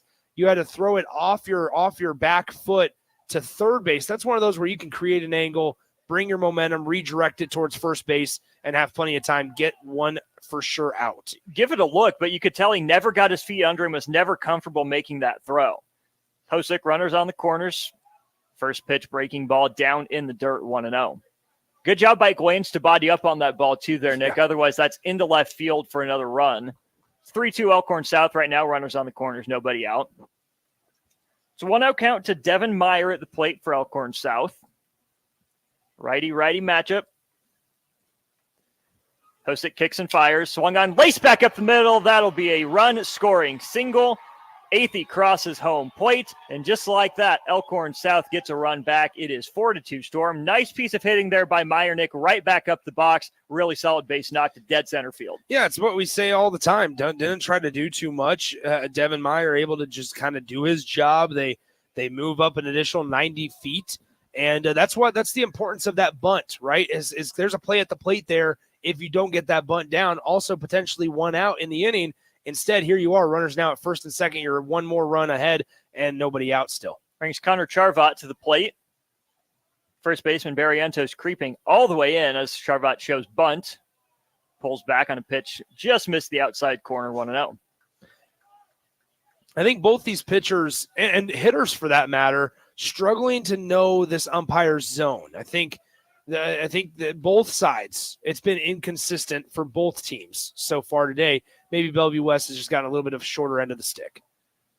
Hosick taps that left foot, comes set. Charvat shows bunt, gets it down. That's a good bunt down the third baseline. It's going to trickle down the line and just roll foul. Nick, that is a great decision by Hosick to not pick up that ball. I thought it was going to stay fair at first. It hit just enough of the lip. And you saw in the first game, the first baseman touched it fair, and it would have rolled foul. Great read by Hosick to let that one continue to roll. Well, similar to what we just talked about with Saval, there's so much about speed and direction when you're talking about bunting. Austin, as a Pius guy, that made me feel a certain type of way. When I saw we had a saying, it was foul or perfect. That was the expectation. You bunt it foul or you bunt it perfect. Never should get it to where it's an easy angle back to the pitcher, making an easy play to where, in this case, they'd be able to throw it down to third. That's totally fine. If you're head coach Brandon Dahl, you're thrilled. You're saying that was right down the line in between the grass and the foul line, and it just trickled foul. There's nothing you can do about that one. That was foul or perfect. And you want it down the third baseline as well to make the third baseman, the pitcher, the catcher communicate. Back pick to second, not in time. Good toss, but here's a pitch to the backstop. Runners will move up 90 feet.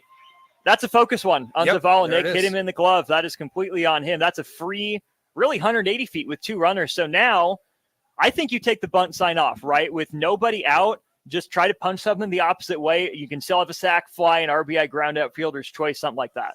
I would also say, I mean, if you truly trusted Charvat to bunt here, you could try to get something into the little triangle between the pitcher, second baseman, first baseman, somewhat of a safety squeeze type of feel where you get another run, number one. But this is one where it's a push. You push bunt it in the direction. You kind of direct it with your bat head in between those three guys, because then that forces them to communicate. That first baseman and second baseman charge, guess what? First base is wide open for you. Charvat keeps that bat on his shoulder, swings, fouls it off to the right side, 2-2. Every infielder now, Nick, they're at the cut of the grass in the dirt. I think it's important to mention, though, also, Austin, of the reason that we're able to have all these other scenarios is because of decisions and mental lapses that Bellevue West has had in this half inning. Thunderbirds down 4-2. Charvat does his job, lifts it into right field. That'll be worth a run on a sacrifice fly. Cut goes into the second baseman, but there it is, the second run of the inning.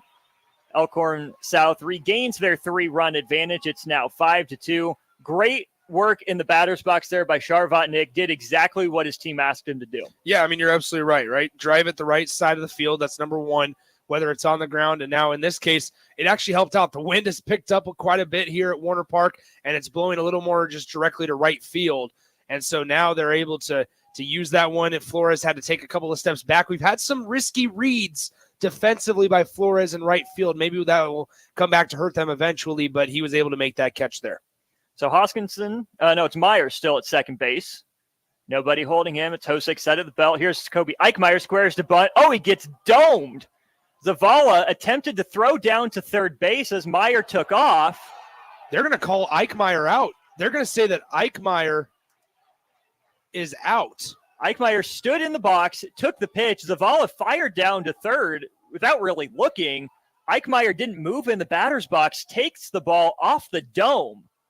And you're right, the home plate umpire is signaling that he's out. So they're going to say that Eichmeyer is out of the game. Zavala's had himself quite a difficult inning. I think, yes, is there something to be said about the batter needing to get out of the way as they're going through the preliminary concussion test with the trainers?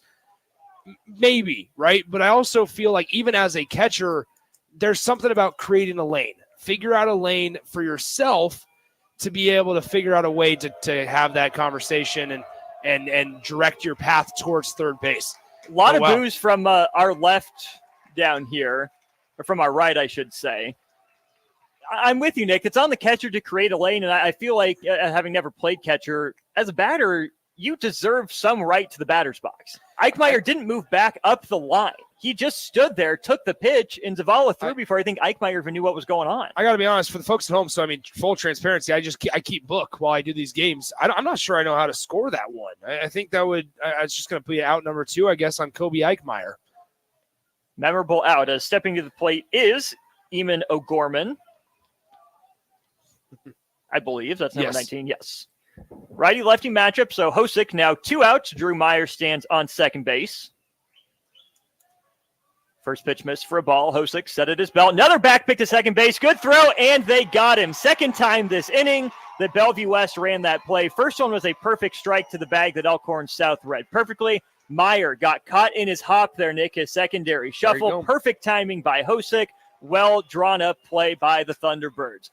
Too late, though, as Elkhorn South plates 2 runs in the inning. Their advantage back up at 3 runs at 5-2. Don't go anywhere. We return to the Class A state baseball tournament here in 60 seconds on 93.7 The Ticket. MWR is dedicated to building attractive, affordable steel buildings that exceed your expectations. From commercial or residential to agricultural storage, steel buildings are cost-effective, attractive, and versatile. Plus, they're a lasting investment and an ideal choice. MWR uses Sentinel Building Systems out of Albion and can service you all over the state and region. If you have interest in a steel building, post frame building, or fencing, give MWR a call today at 402-980-5273 or go to mwrbuildingandfence.com.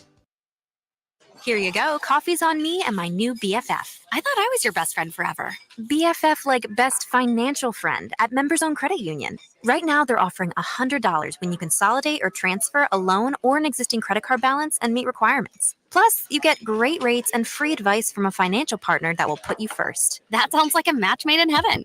Members Own Credit Union is the type of bestie you can count on. Get started today at memberzonecu.org/BFF. Limitations may apply. Equal housing opportunity. We move to the home half of the 4th inning. Michael Mechna still on the mound for Elkhorn South. Stepping in the box first, I believe, Nick, you said it was Johnny Barrientos? Yeah, it's supposed to be Barrientos up for Bellevue West. Yes, Johnny Barrientos. Barrientos walked last inning walked in the second, came around to score. Mechna back on the mound wearing number 8 for Elkhorn South. All gray uniforms, navy numbers for the Storm. I was a little taken aback when I think Bellevue West, I think purple. They have the black jerseys, yellow type on them as Barrientos lifts the fly ball, shallow center field. It's the second baseman ranging out to make the catch. Not sure the shortstop knew exactly where that ball was. Nick, center field tried to direct traffic. It's a great job, though, by the second baseman of calling everyone off, making sure they're out of the way. Well, and something to mention is you mentioned that shortstop not knowing where he is. They had to put Charvat at shortstop, take him away from second base because Kobe Eichmeyer is not in the field right now after that concussion test. So 1 pitch, 1 out for Michael Mechna here to begin the bottom of the 4th inning. First pitch to the next at bat, taken low and out for a ball. Gray day at Warner Park. Second pitch, fastball. Crosses the plate, strike 1. That's the biggest thing. When you're pitching at any level, if you start behind the count, you got to figure out a way to even it up. coming back 3-1 is not anything to write home about. But, man, when you're able to make it 1-0 and then it's 1-1, now 1-2 after a nice breaking ball that came across the plate, then you're feeling like you're a lot more confident in your stuff. It's a tough pitch for Flores to handle as a righty. That pitch starts out coming right at him. It breaks back over the inside corner. Mechna doubles up with it. Flores keeps the bat on his shoulder, hangs his head as he walks back to the dugout. That's a great job of sequencing pitches there by Michael Mechna, Nick. Yeah, it's not a great at bat. If you're Jason Shockey, right, you're looking for, all right, what guys have the right approach at this point in the game, because there's been some mental lapses. There's been some disappointing pieces of this game, and you're wondering, all right, who's going up there with the right mentality and approach against Michael Mechna? Because they've shown that they've been able to get some good at-bats and good hits off of him so far. Pineo, righty, stands in the box, takes the first pitch for a strike, fouls the second one off, straight back toward us. So he's down in the count very quickly, 0-2.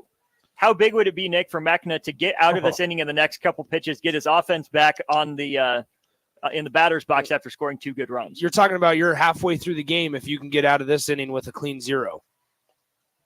Ball in the dirt. Good pick by the catcher. 1-2. I think also just for pitch count, right? Like pitch count reasons, you had a long second inning where you allowed 2 runs, had a couple of walks, had some disappointing pitches and location issues. If you can get out of this one clean, and you feel pretty good about maybe getting to be able to work into the 5th or even 6th inning if you're head coach Brandon Dahl, because still Elkhorn South doesn't have anybody warming up in the bullpen. Good pick by McDonald behind the dish. Count runs even 2-2. Here's Mechna. Pitch poked out towards second base. In on it. Good hustle by Pineo down the line. He's out by just a step. Quick inning worked by Mechna and Elkhorn South. The Storm will come back to bat in the top of the 5th inning, leading it 5-2. Don't go anywhere. More high school baseball action on 93.7 The Ticket after this. This is Lincoln's home for sports talk on the FM dial. Also online at theticketfm.com. On the internet, KNTK FM Firth, 93.7 The Ticket. Discover the difference that expertise and experience can make in your real estate journey with Next Ag Appraisal and Realty. Whether you need an appraisal, sales, or farm management, Next Ag comes up with a solution with your legacy and goals in mind. Next Ag isn't just their name, it's your future. So why wait? Visit their website today at www.nextagrealestate.com or give them a call at 402-380-0432 and turn your dreams into reality. Your land, your legacy, their solutions. Next Ag Appraisal and Realty. Ever wish you had another light switch on the other side of the room on a dark night? How much better would you sleep at night if you had a ceiling fan in your room?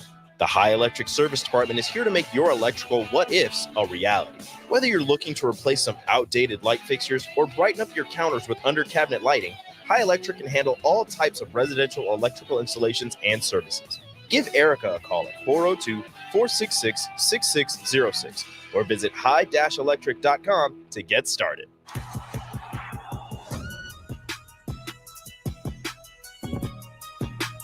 Class A State Baseball Tournament at Warner Park. I'm Austin Orman. Nick Sainert will join you in just a moment. Pitching change for Bellevue West. On the mound now, a junior, Brooks Berliner, wearing number 13.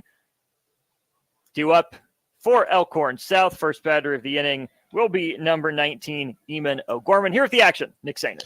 Thank you, Austin. So once again, the book is closed now on Tanner Hosick. It's not pretty, but he got the job done. Started to settle in towards the end of his outing there. 4 innings pitched, 5 hits allowed, 5 runs. 4 of those were earned.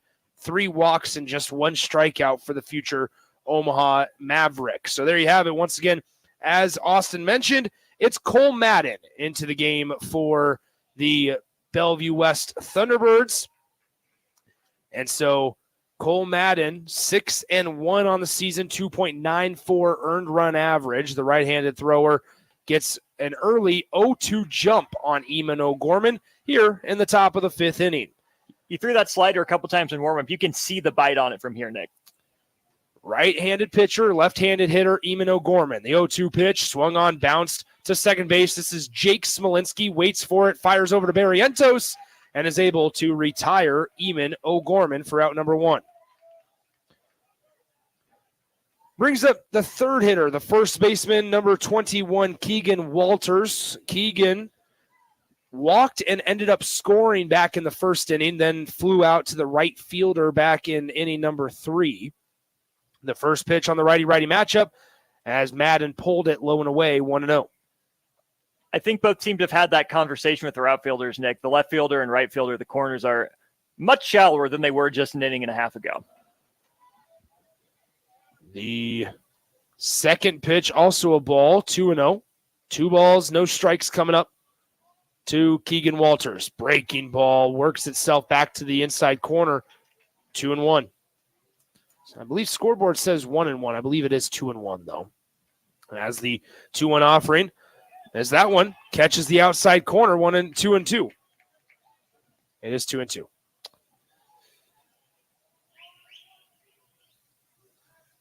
One out here, top of the 5th. Gets to the backstop, 3-2. See a lot of reliance on that off-speed pitch here, Nick. You always think in high school baseball, especially fastball and then adjust, but Madden has been very breaking ball forward here through his first 2 batters. The pitch, low and away, ball 3. Scoreboard was correct, so I was incorrect. Scoreboard was correct. It's now 3 balls and 2 strikes. 1 out here in the top of the 5th inning. 5-2, Elkhorn South with a 3-run lead. Breaking ball, swung on late, but fouled off by Keegan Walters. Jammed him, came inside with it, just lucky to fight it off the hands. And there's not much you can do with a couple of those, especially wind blowing in. Not a whole lot you can do.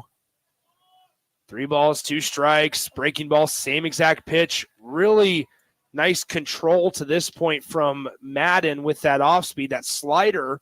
He likes to work it inside where it looks like it's coming right at you if you're a right-handed hitter, and it breaks over the front edge of the plate. The 3-2 pitch, fastball, low and away, ball 4. That's a really good at-bat by Walters, Nick, to fight off those inside breaking balls and then not bite on the pitch outright. I think that's pretty good pitching there from Madden to work inside, then work back outside. But an even better job of Walters of staying patient and not taking the bait. 5-2 is your score. It's the same exact margin as well in the hit column. 5 hits for Elkhorn South, 2 for Bellevue West. However, Bellevue West with 1 error. Elkhorn South still without an error committed in today's game. 1 out, top of the 5th. The pitch right over the middle of the plate, 0-1. It is Michael Mechna up to bat. Heard his name a lot today. The future Oregon Duck getting the start on the mound today. Nobody's still warming up in that Elkhorn South bullpen as they throw the 0-1 pitch low and away, ball 1. Mechna's had a pretty good day on the mound. It's been a little rocky for Elkhorn South. He was able to settle in early in that first inning, work around a walk or so, and then in that bottom of the second, just struggled finding the consistency on the strike zone as Mechna takes a big cut, asks the umpire if that was going to be a strike or not, and we're at 1-2 with 1 out. The angle of that swing tells me that was about letter high, so probably not going to be called a strike. He was trying to send him to the left field bleachers on that one. 1 ball, 2 strike, the pitch. It goes past Zavala. Zavala, he tried to backhand it instead of moving his body and blocking it with his chest protector, and it ends up getting past him as it hits off of his left wrist. Rough day behind the plate continues for Zavala. It's just the little things, right? That's a free 90 feet because now all Mechna has to do is punch a little single through the right side, and that's most likely another run. Poke a base hit, especially with the outfielders playing at normal depth now. You're going to test your arm and see if you can extend this lead to 4. 5-2 is the score. 2 balls, 2 strikes. Mechna with a huge opportunity to help himself out as he takes ball 3. There's also something to be said about being able to help yourself out. While you're on the mound, you're the cleanup hitter in this lineup. So far, 0 for 2. You flew out to the right fielder and you struck out looking. It's your chance to help yourself out a little bit. The 3-2 offering with 1 out in the top of the 5th from Madden. Hit right side foul. We'll do it again at 3-2. Right idea there from Mechna. Wasn't quite sure if he could get enough of that ball, so he just flicked the wrist and flared it out there past the right side. But I like the approach from him. Try to shoot it through that right side. That's going to give your runner the best chance. 3 balls, 2 strikes, 1 out. Top of the 5th inning. This game has moved a little quicker now that Both pitchers have settled in. Swung on and missed, and Michael Mechna goes down on strikes for the second time today. This time he swung and missed at a fastball, low and outside on the corner. It looked like a pretty good pitch for Cole Madden, and that was the first time that we've really seen Madden be able to dot up that fastball. It was perfectly located. You see Mechna wanting to do some damage on it. It was low and outside where you couldn't touch it. So 2 outs here in the top of the fifth, and that brings up the left-handed hitter, O'Neill. The third baseman takes strike one, low and in the zone, 0-1. Madden starting to really get back into a groove here as he comes set ahead in the count, 0-1. 2 outs, top of the fifth. The pitch, outside, ball one. So Carter O'Neill, O-N-E-E-L, is up to hit. O'Neill hitting .273 on the year, but he is 0-1. He walked back in the first, but then grounded out to the second baseman in the third. He takes a fastball or potentially even a changeup outside for a ball, 2-1. Bellevue West middle infield doing a good job of keeping the runner pretty close to second base. With 2 outs, I like an aggressive lead. Bellevue West not allowing that to happen. 2 balls, 1 strike. The backdoor breaker just couldn't work back far enough for Madden, and he shows a little frustration on the mound. It's 3-1. Big part at second base, especially if you are at second base in Walters, got to make sure you're getting deep enough. That way on a base knock to the outfield, you're taking that pure angle straight to home plate. You're not working big into foul territory. Now it's not going to matter a whole lot as the ball gets past Zavala behind the dish. And, man, as not to copy exactly what you just said, Austin, but a tough day gets tougher for Cade Zavala behind the plate. The importance of that pass ball, Nick, is that it takes away that force at third base, first of all. And now Elkhorn South likely going to be looking to run, put 2 runners in scoring position. And high school baseball, you can't take anything for granted. But more often than not, this first and third steal is pretty successful. So we have a visit to the mound here. I wonder if this is for a pitching change or more likely, in my opinion, to drop a play to try to catch Elkhorn South slipping like Hosick did with the back pick at second base. Yeah, so you look at due up for Elkhorn South next is going to be number 9, the left fielder, Quinn Athey, a senior hitting .311. Athey is 1 for 1 today. He walked back in the first and then singled back in the fourth. He ended up scoring back in the fourth as well. Athey was the one that actually got that fourth inning started with a leadoff single, I believe, to the left side of the field. But Athey now has a chance. And once again, this is where you have to be sharp if you are Zavala behind the plate, if you're one of the middle infielders, which in this case, it's Smolinski, because you got to be on the same page if you're going to cut off that throw, figure out that. Also, if you're the runner at third base, Keegan Walters, read it, right? If that ball is going to go over the head, if that ball is going to be tough to field, if they end up stealing, well, then you have a chance to swipe an extra 90 feet. You got to get a long enough secondary also to where you're not going to where you can get home relatively easily. So once again, Athey swings and fouls that one off, 0-1. If I had to guess here, Nick, just given the positioning of the middle infielders, it almost looks like they're conceding it. Mm-hmm. It appears so. No balls, 1 strike. So O'Neill is at first. The pitch swung on and missed by Athey, the right-handed hitter, 0-2. That's a lot of trust in their pitcher, Cole Madden, to get out of it. And Elkhorn South not running, so it's worked out so far. Yeah, so far, no balls, 2 strikes, 2 outs. This is a big chance for Cole Madden to maybe provide and inject some energy into that Bellevue West dugout. The pitch, 0-2, just outside, 1-2. That also, not to continue to feel like we're dogging on him, but that could be also on Zavala. He did not do his pitcher any favors there by trying to hold that on the corner. 1 ball, 2 strikes. The pitch swung on, chopped softly to the second base. It's Jake Smolinski, and he tosses it over to first for out number 3. And so Madden gets out of the inning unscathed. So after 4.5 innings of play, Elkhorn South leads 5-2 going into the bottom half of the 5th. It'll be 8, 9, and 1 hitters for Bellevue West due up coming up in just 60 seconds on 93.7 The Ticket. At Union Bank, people don't have your money. Your money has people. First home people, investment people, people who answer the phone and your chats. Dream car people, dream retirement people, driving your dream car in your dream retirement people. Small business people, credit card people, and all the other people you need. At Union Bank, our people help you do more than you dreamed possible. So stop in and say hello. We can't wait to see you. Union Bank and Trust. Member FDIC. Discover the difference that expertise and experience can make in your real estate journey with Next Ag Appraisal and Realty. Whether you need an appraisal, sales, or farm management, Next Ag comes up with a solution with your legacy and goals in mind. Next Ag isn't just their name, it's your future. So why wait? Visit their website today at www.nextagrealestate.com or give them a call at 402-380-0432 and turn your dreams into reality. Your land, your legacy, their solutions. Next Ag Appraisal and Realty.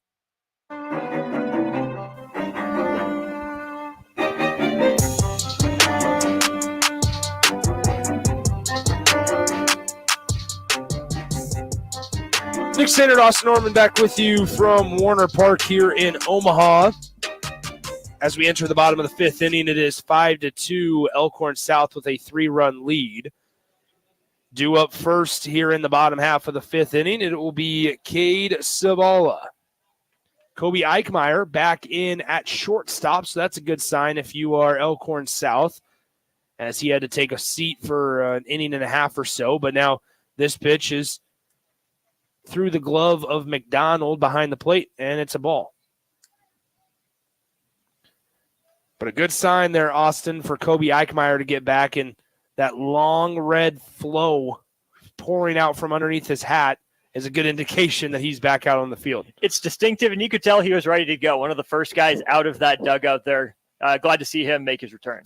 So 5-2 is your score. 2 balls, no strikes. The pitch, up and in, 3-0.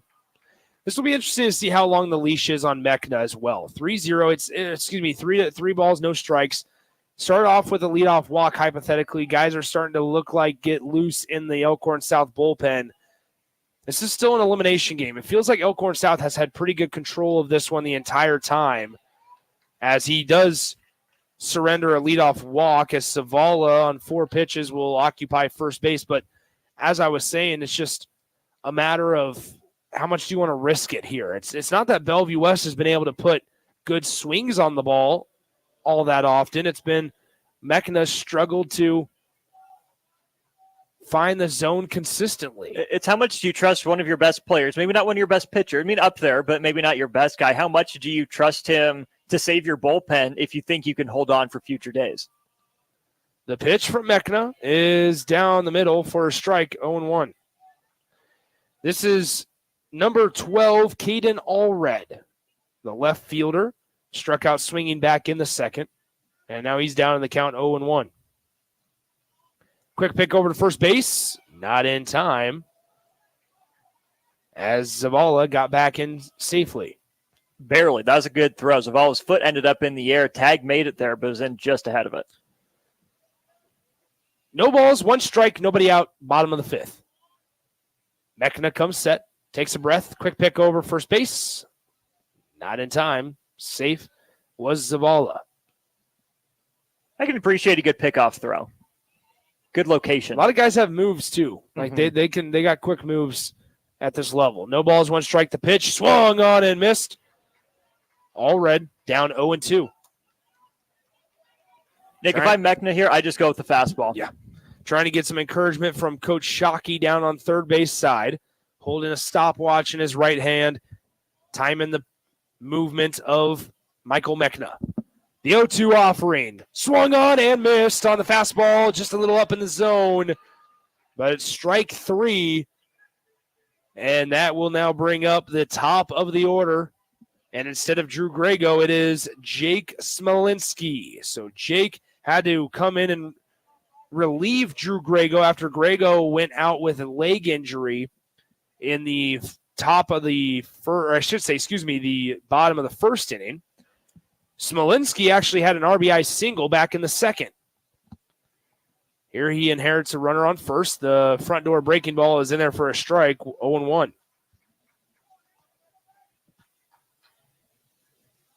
No balls, 1 strike, 1 out. here in the bottom of the fifth, rather. Mechna comes set out of the stretch, fires, and it's just outside. Ball one.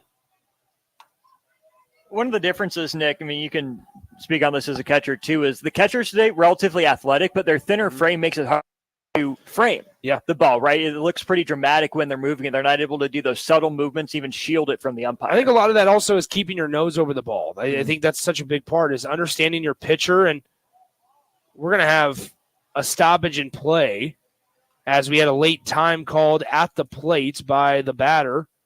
It looked funky because Mechna started his delivery home, but ultimately had to pump the brakes. 1 ball, 1 strike, 1 out. I think, back to your point about receiving behind the dish. It's just so much to get your nose in front of that ball to where it looks like you're showing the umpire behind you that as a catcher you caught it in the center of your body, right? That's what you want to see, because if you catch it in the center of your body, normally that's going to show that it's a pretty good pitch.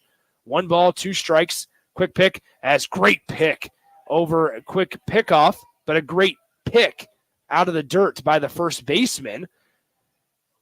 But back to that, it's the dramatic arm movement that really shows an umpire and sometimes makes them frustrated when you're trying to dramatically bring something out of the zone. Let a ball be a ball and try to get the close ones maybe to be called a strike at some point. As this one's fouled off over our heads at the press box, and it's 1-2. We'll do it again. Back to that pick by Walters over there at first base.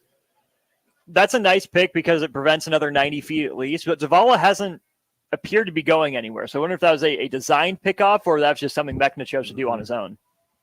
1 ball, 2 strikes here to Smolinski. Jake Smolinski, the right-handed hitter, swung on, hit right field. Coming in is the right fielder under it and makes the catch for out number 2.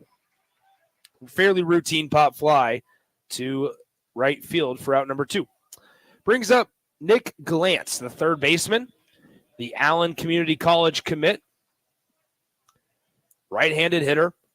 Struggled today. He's struck out looking 2 times. Don't forget that last time he did not agree with that call low in the zone for strike 3. He thought he earned himself a free base on a walk, but home plate umpire sent him back to the dugout instead. The first pitch, low out of the zone, ball 1. So if I'm Glantz, and I've had that frustrating day, Nick, the approach should be if I find a fastball, I'm hunting it. I'm going for it right now. Keep the inning going that way. Don't just keep the bat on my shoulder. 1 ball, no strikes. The pitch up out of the zone. Ball 2. 2 balls, no strikes, 2 outs. Here in the bottom of the 5th inning. Runner on first base is Zavala. He led off the inning with a walk. You want to talk about missed opportunities as well. A couple of times, Bellevue West has had leadoff guys reach base, unable to do anything with it. 3 balls, no strikes after the 2-0 pitch is just outside. 2 outs here in the bottom of the 5th. Feels like this could be Mechna's last inning. And it also, in turn, if you get 5 innings out of your starter, you feel pretty good about it in a 7-inning game. Mechna takes a breath, lifts the leg, and fires. Strike 1 on the 3-0 pitch.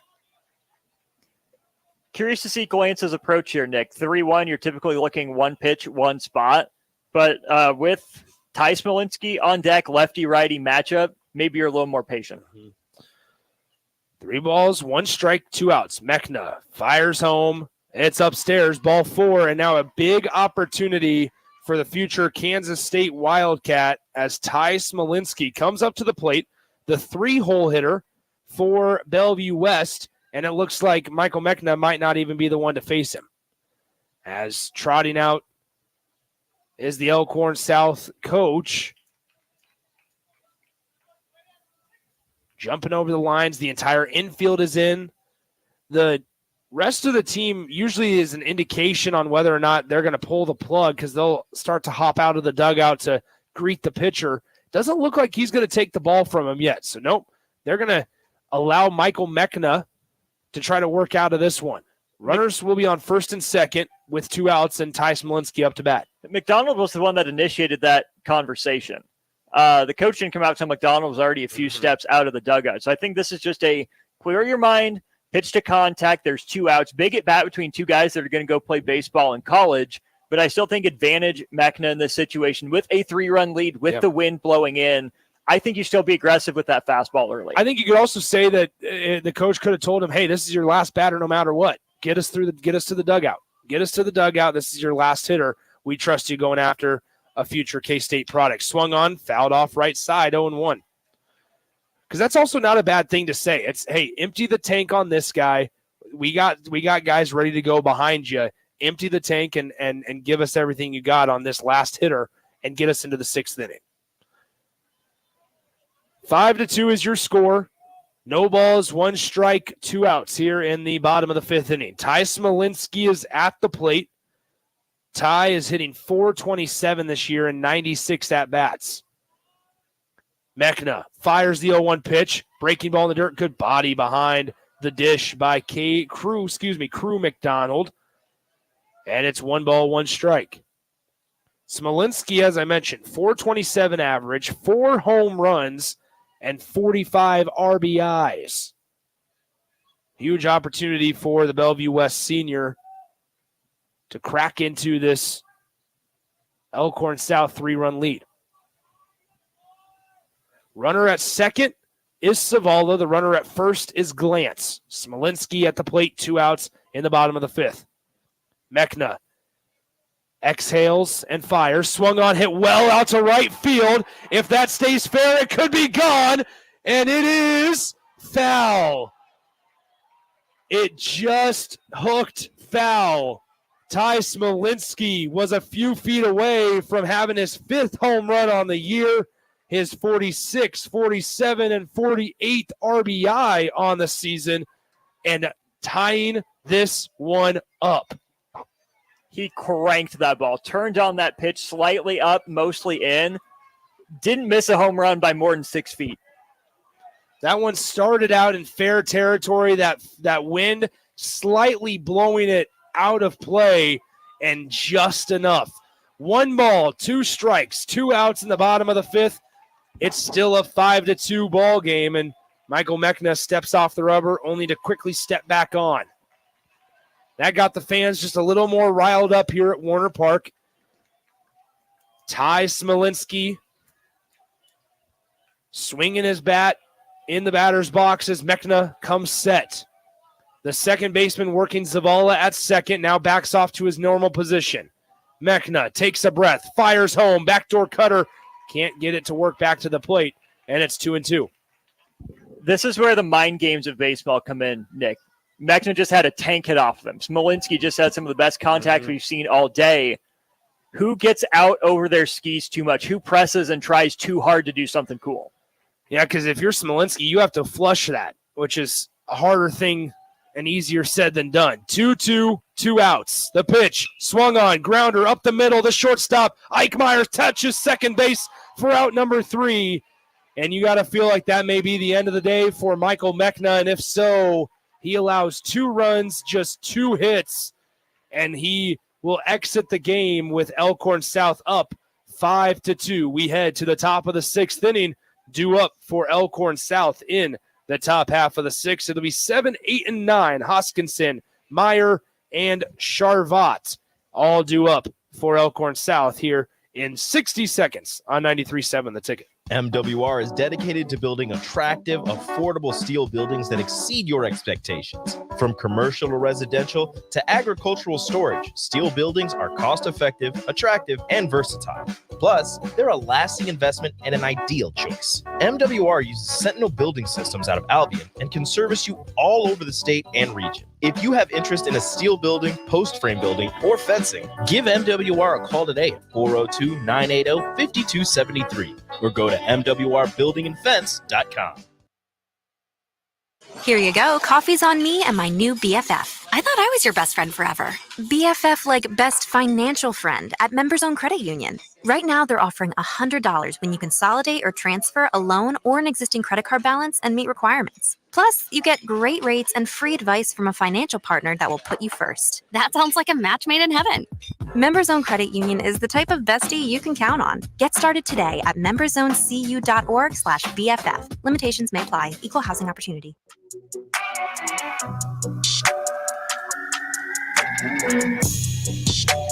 Nick Standard, Austin Norman back with you. It is the Elkhorn South portion of the 6th inning, top of the 6th, 7, 8, and 9 hitters. And here's Austin Norman. It'll be Luke Hoskinson leading off for the Storm.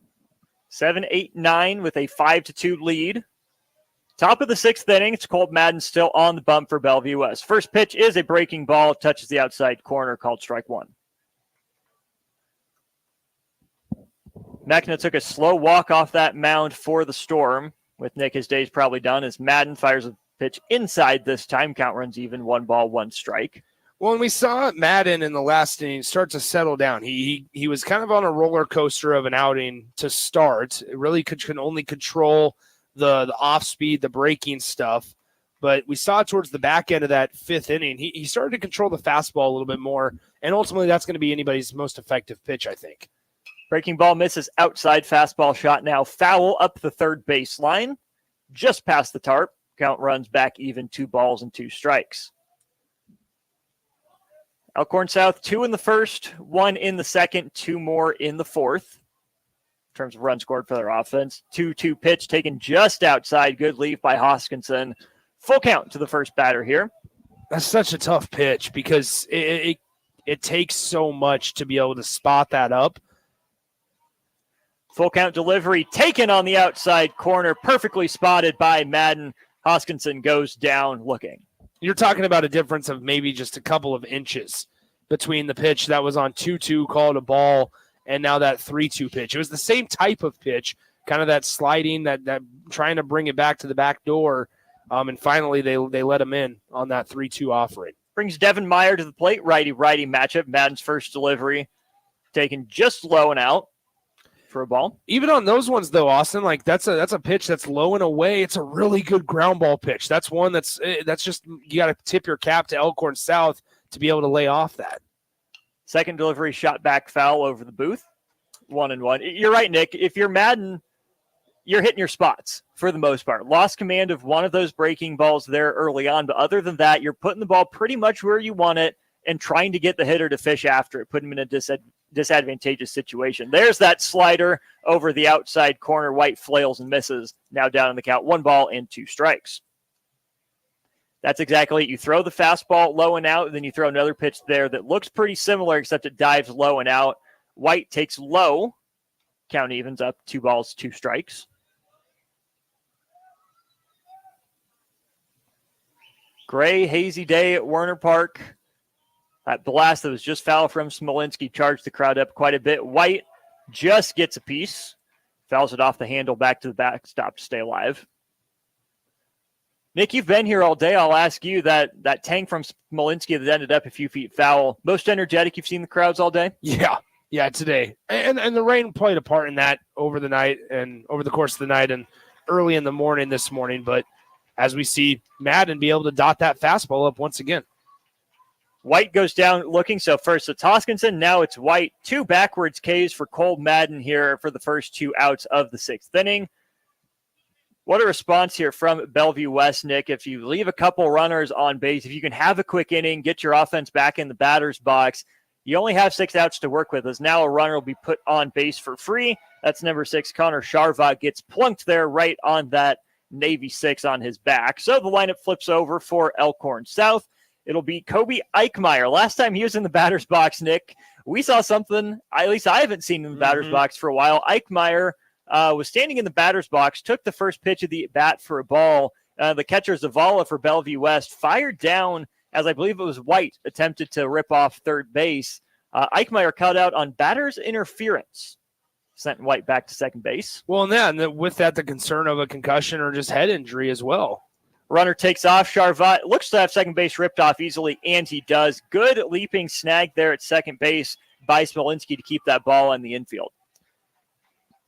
Yeah, so for extra 90 feet now, that changes the course of it. If Eichmeyer is able to get on either a base knock or a walk, you're talking about potentially for the heart of your order being able to have a crack at driving some runs in. It's Madden on the bump, Eichmeyer in the box. Here's the pitch. Eichmeyer reaching, fouls it back to the backstop. Now down in the count, no balls and 2 strikes. I feel like that's less of a worry for a leadoff hitter, Nick, whose job it is to see a lot of pitches, spoil them, even late in the game.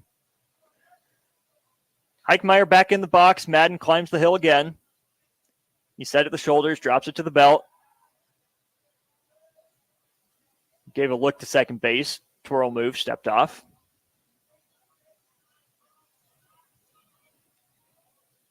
Charvat gets his lead. Now he takes off for third. I had a hit and run on his Eichmeyer. Fouls it back to the backstop, chops it back. We'll do it again at 0-2. Well, earlier in the game, too, we saw a hit and run where they stole third base just like that once again. And Elkhorn South was able to poke it into right field for a base hit. Allowed the runner from second to score easily. We saw that something similar there. You don't see it a whole lot on 2 outs. But here they had it. That's the second time they've called that today.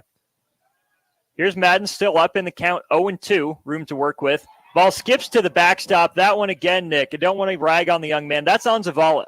That was enough time. It was far enough in front of the plate. Yeah. He had enough time to slide to his right and block that. But instead, hey, there's the free 90 feet for Elkhorn South.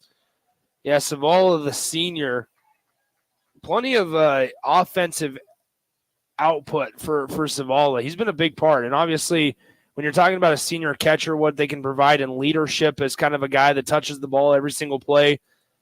But, man, there's been a couple of instances where if you're Zavala, you're looking back and going, man, I've allowed Elkhorn South quite a bit of real estate because of some just lapses, both mentally, effort-wise, things like that. It's not to say he's not trying, but, man, the lack of ability to block a ball right now is frustrating, I think, if you're Bellevue West. Eichmeyer back in the box after conversation with his third base coach.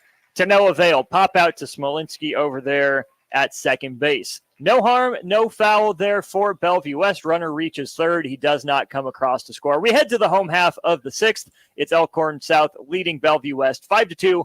Back in a moment on 93.7 The Ticket. The weather is hot, the kids are out of school, and you're on your way to the lake and summer road trips. Are you getting to your vacation spot comfortably, or is your car letting you down? Mullen Motors Lot is full of great vehicles to take home so you don't have to worry about your current car barely surviving another road trip. Come check out their lot just north of 48th and Layton and find your next ride for summer road trips and beyond. Mullen Motors. No tag-ons, just quality vehicles. Mullen Motors. Your home is your empire. Protect it with Empire Fence. Get a free instant quote with the online estimating tool at empire-fence.com. See an upfront estimate with no hidden fees. An Empire Fence can provide privacy and improve the appearance of your home. Keep kids and pets in or out of your yard. Increase security and add value to your property. Visit empire-fence.com now to view the stylish and maintenance-free possibilities for your home and get a free instant online quote. Let Empire Fence protect your empire. Ever wish you had another light switch on the other side of the room on a dark night? How much better would you sleep at night if you had a ceiling fan in your room?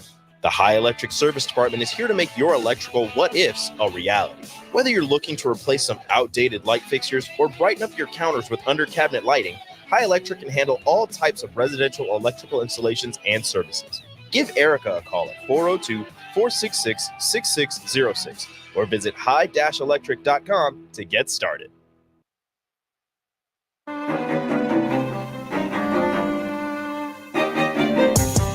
5-2 Elkhorn South. The Storm make a call to the bullpen. In replace of Michael Mechna, it will be number 21, Keegan Walters. Line for him on the year, 2 wins and 3 losses, an ERA under 4 at 3.95. Mechna remains in the game. He moves to first base. Walters, bigger guy on the mound, coming pretty well downhill. Nick, I like his delivery. It's slow, it's smooth, and then there's that explosion very late. That, I think, will serve to throw off some timing for the batters, which for Bellevue West, they will lead it off with Tanner Hosick through his fair share of pitches. I believe it's 4, 5, 6 in the Bellevue West order. Hosick on the year, 365 hitter, 31 hits in 85 at-bats. Third on the team, 25 RBIs. The leader, Ty Smolinski with 45, and then Nick Glantz just one ahead of Hosick at 26. I mean, how about this for Mechna? Not a great day by any means, but he did his job. 5 innings pitched. He only allowed 2 hits, 2 earned runs, 7 strikeouts, but 6 walks. That's a lot of free passes, but ultimately your offense has helped you out enough, and your defense, when there's been runners on base, has been able to get you out of some jams. Did your job. Absolutely did your job. 5 innings from Mechna. Here's the first pitch from Walters. Gets Hosick flailing at a breaking ball. Started him off with the slider. Strike 1. Walters, big, tall righty. Hosick swings right-handed as well. Has that guard on his left elbow. Couple bat waggles. He's set now. Here comes Walters to the plate. Another breaking ball lifted down the line and left, hooking foul. That'll be into the suite. Bounces out. Quickly, Walters up 0-2. Trio of Elkhorn South defenders converged on that ball. Left fielder managed to lose his hat, but got it back even on a windy day.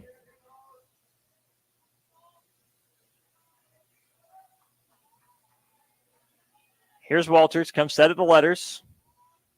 Kicks and fires. 0-2 taken outside in the left-handed batter's box. Good waste pitch. 3 straight breaking balls to start the at-bat here from Walters to Hosick.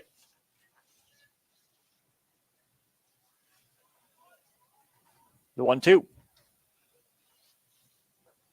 Another breaking ball, low and in. Hosick tip-taps out of the way.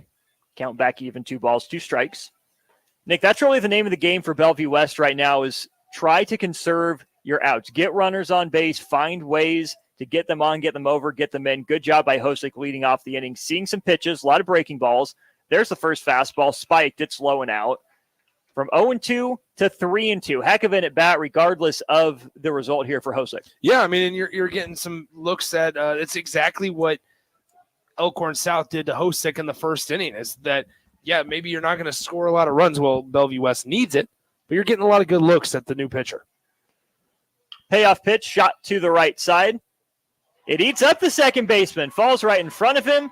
What an at-bat there by Tanner Hosick, Nick, to get things started by the Thunderbirds. Not the hardest contact. It looks like Charvat just lost focus on that one. Would have plenty of time to get the runner, but instead that is the first error of the day for the Storm, the leadoff base runner on for the Thunderbirds. Yeah, certainly there. Just kind of trying to be a little too nonchalant. A lot of times we'll see guys try to become a little too nonchalant, too easygoing with it, and it can hurt them, and it hurts Charvat there. That brings up Barrientos, another righty-righty matchup. On deck, number 16, Colin Flores. First pitch taken over the heart of the plate for a strike. 5 runs, 5 hits, 1 error for Elkhorn South. 2 runs, 2 hits, 1 error for Bellevue West.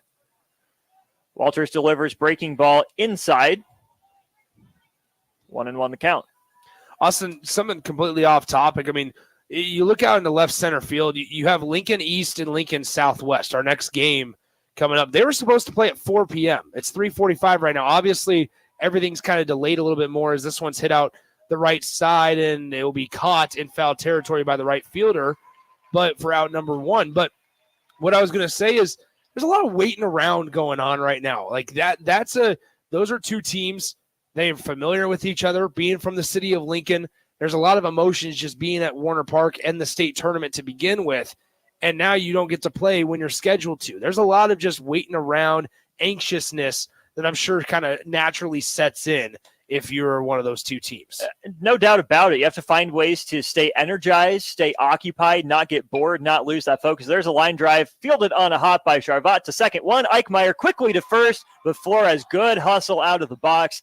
Didn't beat it by much, but by just enough. The inning will continue. That is a 4-6 fielder's choice. Really just trade out runners there. Instead of Hosick, it's Flores. So 2 outs here in the 6th inning.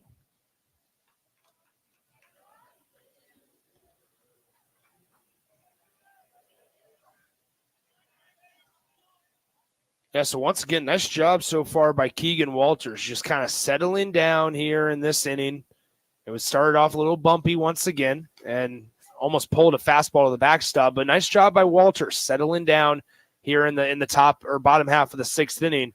And really, it's if you're head coach Brandon Dahl, you're saying, all right, maybe just give me 1 inning, right? We have an arm that we trust to take care of the 7th. We just need 3 outs from you.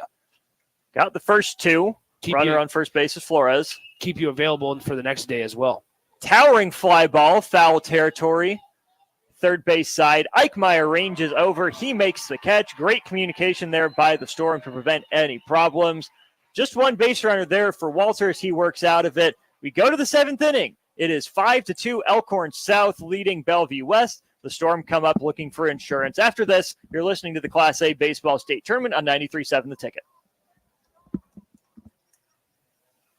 Here you go. Coffee's on me and my new BFF. I thought I was your best friend forever. BFF like best financial friend at Members Own Credit Union. Right now, they're offering $100 when you consolidate or transfer a loan or an existing credit card balance and meet requirements. Plus, you get great rates and free advice from a financial partner that will put you first. That sounds like a match made in heaven. Members Own Credit Union is the type of bestie you can count on. Get started today at memberzonecu.org/BFF. Limitations may apply. Equal housing opportunity. MWR is dedicated to building attractive, affordable steel buildings that exceed your expectations. From commercial or residential to agricultural storage, steel buildings are cost-effective, attractive, and versatile.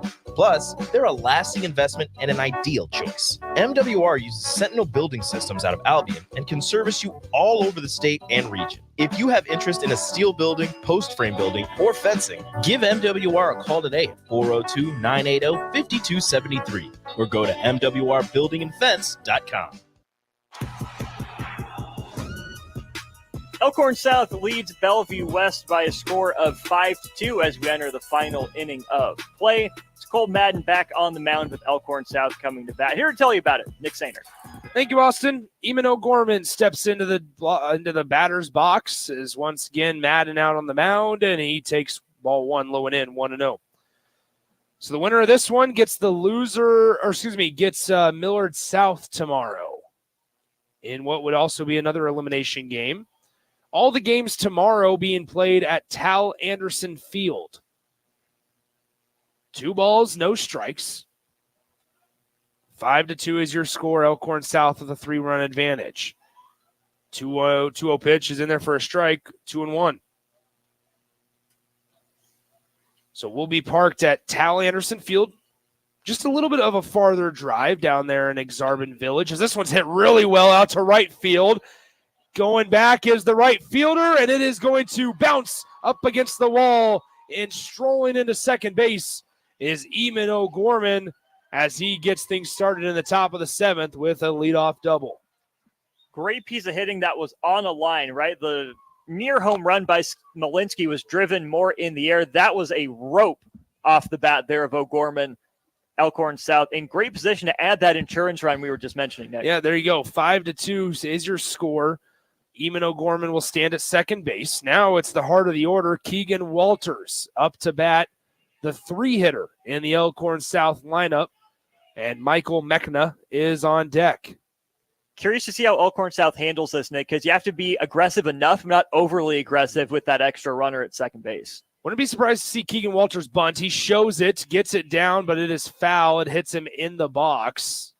I like this call. I understand you're in the heart of your lineup, but man, as we saw just in that last game with Millard South and Millard North, if you don't get those insurance runs, you don't know what could happen in the bottom half of the inning. Pitching could be shaky as well, and you can quickly lose a lead. And so if you can go up by 4 instead of just staying up by 3, I just think it's a much higher opportunity or better opportunity as this bunt gets down. It's a really nice bunt, as that's a tough one. Once again, Bellevue West was going to try to go to third, as Barrientos wanted to go to third with that ball.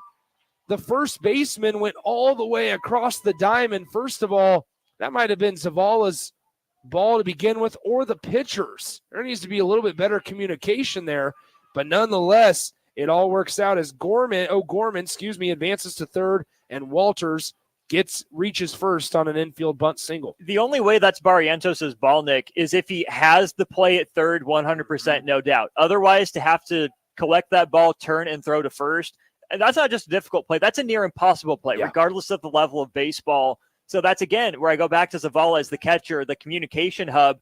Go get to that ball first, call your first baseman off, recognize there's no play at third, step and throw. So nobody out here and runners on the corners for Elkhorn South, and it's their cleanup hitter, Michael Mechna, up at the plate. The first pitch, the at-bat swung on, grounded to the shortstop, and it goes through the 5-hole of Ty Smolinski. The future Kansas State Wildcat lets it, a routine ground ball, go right through his legs. I think he was so interested in turning two, and he knew he had to go quick, that he tried to pick up his glove just a little too quickly there, and it's an error on the Bellevue West shortstop. That was everything happening at once. You saw him take a glance to third to see if the runner was going. So I think his first move was to go home with it. But then he saw the runner stayed put, pulled his head a little bit too far, never got his glove back down. So with nobody out, it's now runners on first and second. They'll show bunt, and it goes just outside, ball one. Once again, it's if you're Cole Madden here, you're not frustrated with how you've thrown in this inning. It hasn't been your issues or your inconsistencies that have hurt you guys. It's been you're throwing strikes. You got a routine bunt that should have gone to first for an out. You had a routine ground ball where a force out should have been had at second base. There's been one really well-hit ball off of you today, and it was that leadoff double by O'Gorman.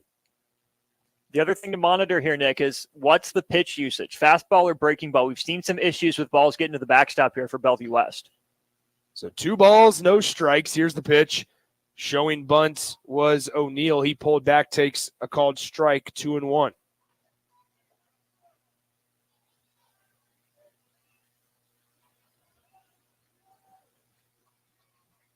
Two balls, 1 strike here in the top of the 7th inning. 6-2 is your score. Squaring to bunt and taking called strike once again. It's 2-2. Looked like a breaking ball, Nick, but I think that was in the perfect position for O'Neill to do with it exactly what he wanted. Stick with it, punch it down that third baseline, and make Bellevue West make a decision. I don't get the decision to pull back on that one. 2 balls, 2 strikes. Nobody out. Top of the 7th. Madden needs to maybe do it himself here as the 2-2 offering. Bunted down the third base side. That's a really nice bunt. Time and time again, Bellevue West, as the pitcher wanted to go to third, time and time again, Bellevue West keeps getting bit on trying to get that play at third. Take the sure out. Madden ends up slipping on the infield grass, and it will be bases loaded with nobody out here in the top of the 7th inning for Elkhorn South. We're going to have a pinch hitter as instead of Quinn Athey, it'll be number 23 for the Elkhorn South Storm, Cameron Cooper, a freshman outfielder. How about this? 1 at-bat all season long, and he's 1 for 1. Really big spot for a freshman to come in right now. Bases loaded and nobody out. Not the biggest cut. I wonder if we see Elkhorn South continue to put the pressure on Bellevue West with the bunt, or if Elkhorn South lets this freshman swing away. I mean, no one's ever gotten him out, right? There you go. Nobody. Infield in, by the way. Bases are loaded. The first pitch, the at-bat, outside corner for a strike, 0-1.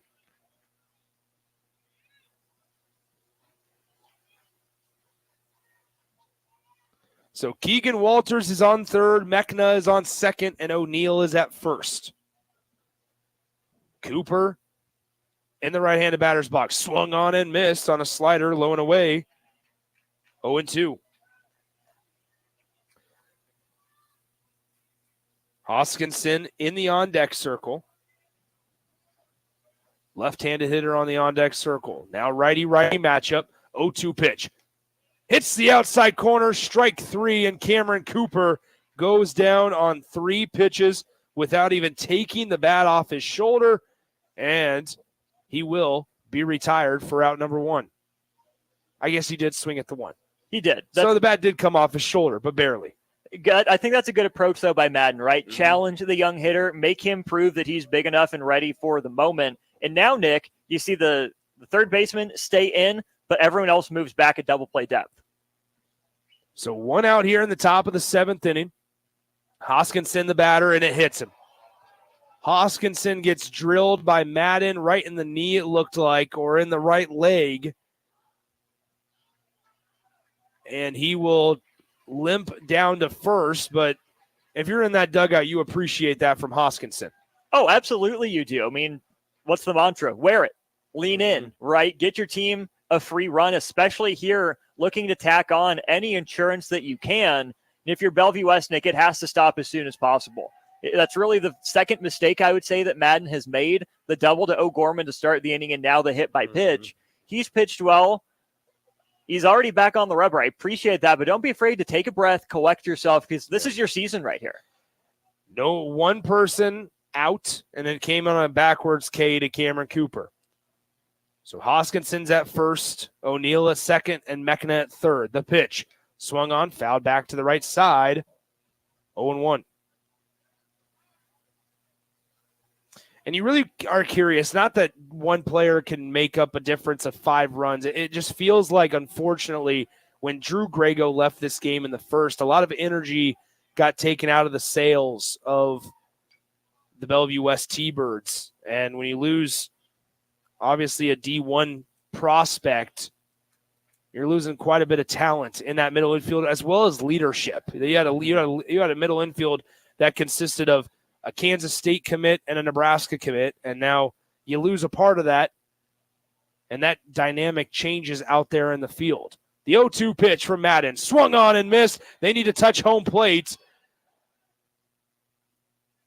Bases are loaded. He doesn't have to throw down to first. Does so not the have only to throw out down would to be first. the tag at home. Yep, the only tag would be to touch the plate at home, but since the batter, started to walk on back to the dugout anyway, he took himself out of the play. So swinging strikeout as Meyer goes down swinging, brings up Charvat. Charvat, the second baseman today. He was hit by a pitch his last time up, sac fly back in the fourth, and singled back in the second. Bases are loaded. Elkhorn South has tacked on 2. Charvat hits this one well. This is going to trail towards the right center gap. Hoskins is going to be able to catch it in right center field. Hosick able to catch it on the slide in right center field. That could have been bad. That might have scored all 3 runs if that would have touched the turf. But nonetheless, Elkhorn South tacks on 2 more. It looks like Keegan Walters is back out there for another inning of work. He'll try to slam the door shut on Bellevue West's season coming up next in 60 seconds on 93.7 The Ticket. Discover the difference that expertise and experience can make in your real estate journey with Next Ag Appraisal and Realty. Whether you need an appraisal, sales, or farm management, Next Ag comes up with a solution with your legacy and goals in mind. Next Ag isn't just their name, it's your future. So why wait? Visit their website today at www.nextagrealestate.com or give them a call at 402-380-0432 and turn your dreams into reality. Your land, your legacy, their solution. Next Ag Appraisal and Realty. Discover the difference that expertise and experience can make. Protect it with Empire Fence. Get a free instant quote with the online estimating tool at empire-fence.com. See an upfront estimate with no hidden fees. An Empire Fence can provide privacy and improve the appearance of your home. Keep kids and pets in or out of your yard. Increase security and add value to your property. Visit empire-fence.com now to view the stylish and maintenance-free possibilities for your home and get a free instant online quote. Let Empire Fence protect your empire. This is Lincoln's home for sports talk on the FM dial. Also online at theticketfm.com. On the internet. KNTK FM Firth, 93.7 The Ticket.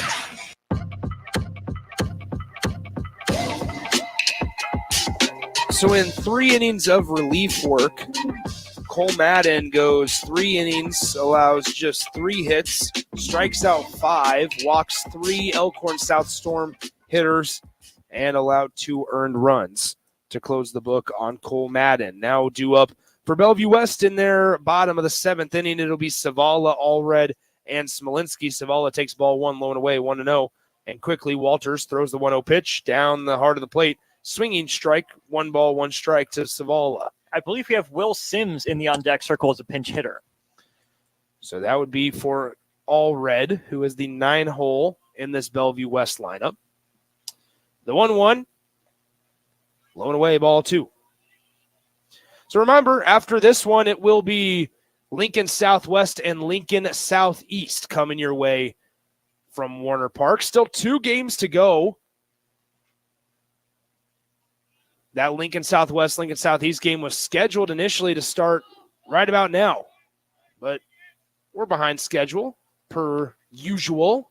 Welcome to baseball season, folks. Yep, there you go. 2 balls, 2 strikes coming up to Savala. Cade Savala, a senior catcher, hitting .481 on the season. 2 balls, 2 strikes as Walters comes sets. Lifts the left leg, fires breaking ball, fought off into shallow right field, and the right fielder is able to slide and make the catch. Savala brings his head to his knees as he's frustrated. And I think stuff is starting to set in for Bellevue West here in the bottom of the 7th inning. So we will have a pinch hitter. Number 25, as Austin said, Will Sims will pinch hit for number 12, Caden Allred.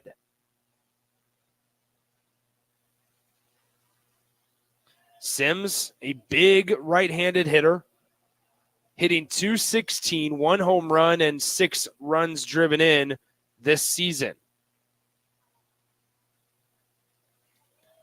Still facing Keegan Walters on the mound.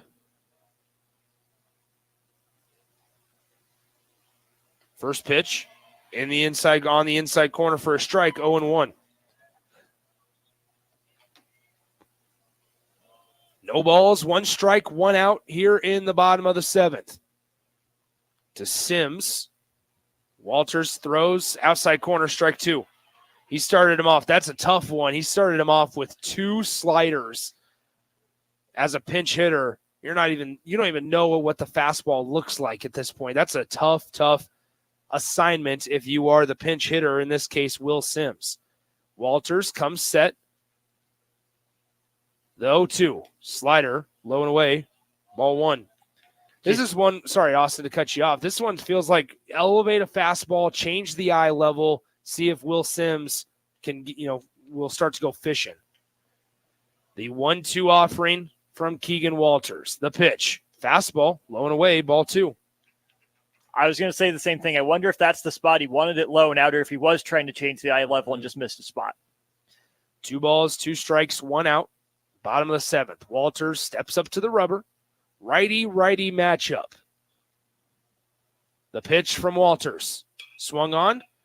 Fouled off to the right side. We'll do it again at 2-2.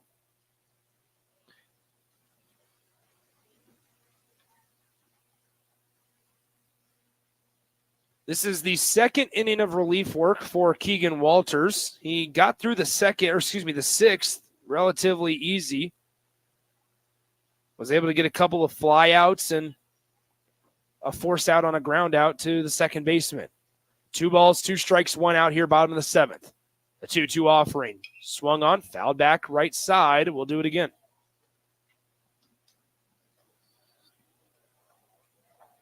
Breaking ball, breaking ball, breaking ball. The name of the game is patience right now for Bellevue West. Keep seeing as many pitches as you can. Keep this game going as long as possible.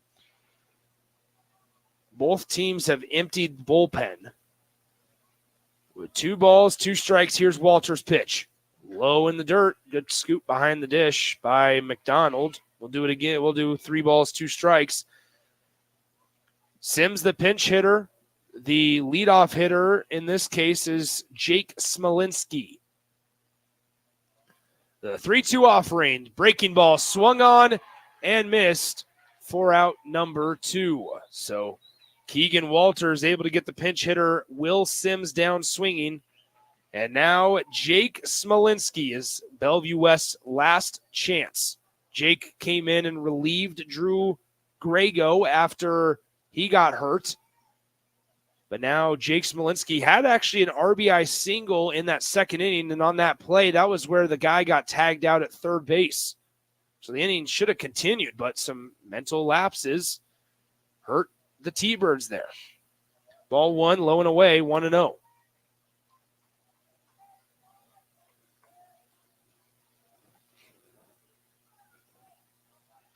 One ball, no strikes, 2 outs. Here's the 1-0 pitch. Hits the corner, low and outside, 1-1.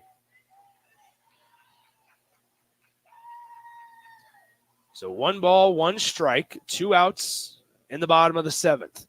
The pitch from Walters, breaking ball, skied high left field. The left fielder coming in, and Elkhorn South advances as they knock off the Bellevue West Thunderbirds 7-2 after a nice roller coaster of a start by Michael Mechna, able to steady the ship in the relief appearance by Keegan Walters, and most notably, Elkhorn South was able to just hit the ball off of Bellevue West pitchers. And so we saw Tanner Hosick come in, have kind of a bumpy start for the future Omaha Maverick. He allowed 5 hits, 4 earned runs. He allowed 5 runs in total. 4 of those were earned.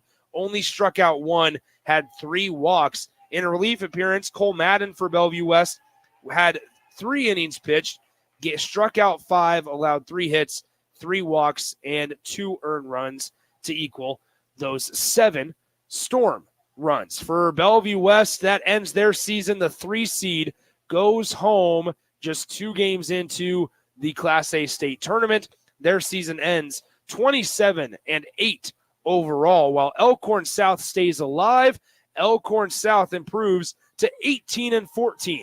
And we have our first matchup set in our elimination game tomorrow. It'll be Elkhorn South and Millard South. But first, we have some exciting games on deck, starting with a matchup, a clash between Lincoln schools, Lincoln East and Lincoln Southwest, coming up in less than 45 minutes here from Warner Park in Omaha. And then to follow that one, it will be Creighton Prep and Millard West. A lot of talent, a lot of future D1 prospects, a lot of even Major League Baseball prospects on deck, if you will, tonight at Warner Park. Once again, your final score, Elkhorn South stays alive for another day. They beat the Bellevue West Thunderbirds 7-2. For Austin Norman, I'm Nick Sainert. Thanks to Jake Bachhoven back in our 93.7 The Ticket studios. He'll take it from here for the foreseeable future, and we'll pick things back up from Warner Park ahead of Lincoln East and Lincoln Southwest in just a short amount of time. Stick with us.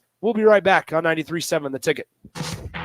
The weather is hot, the kids are out of school, and you're on your way to the lake and summer road trips.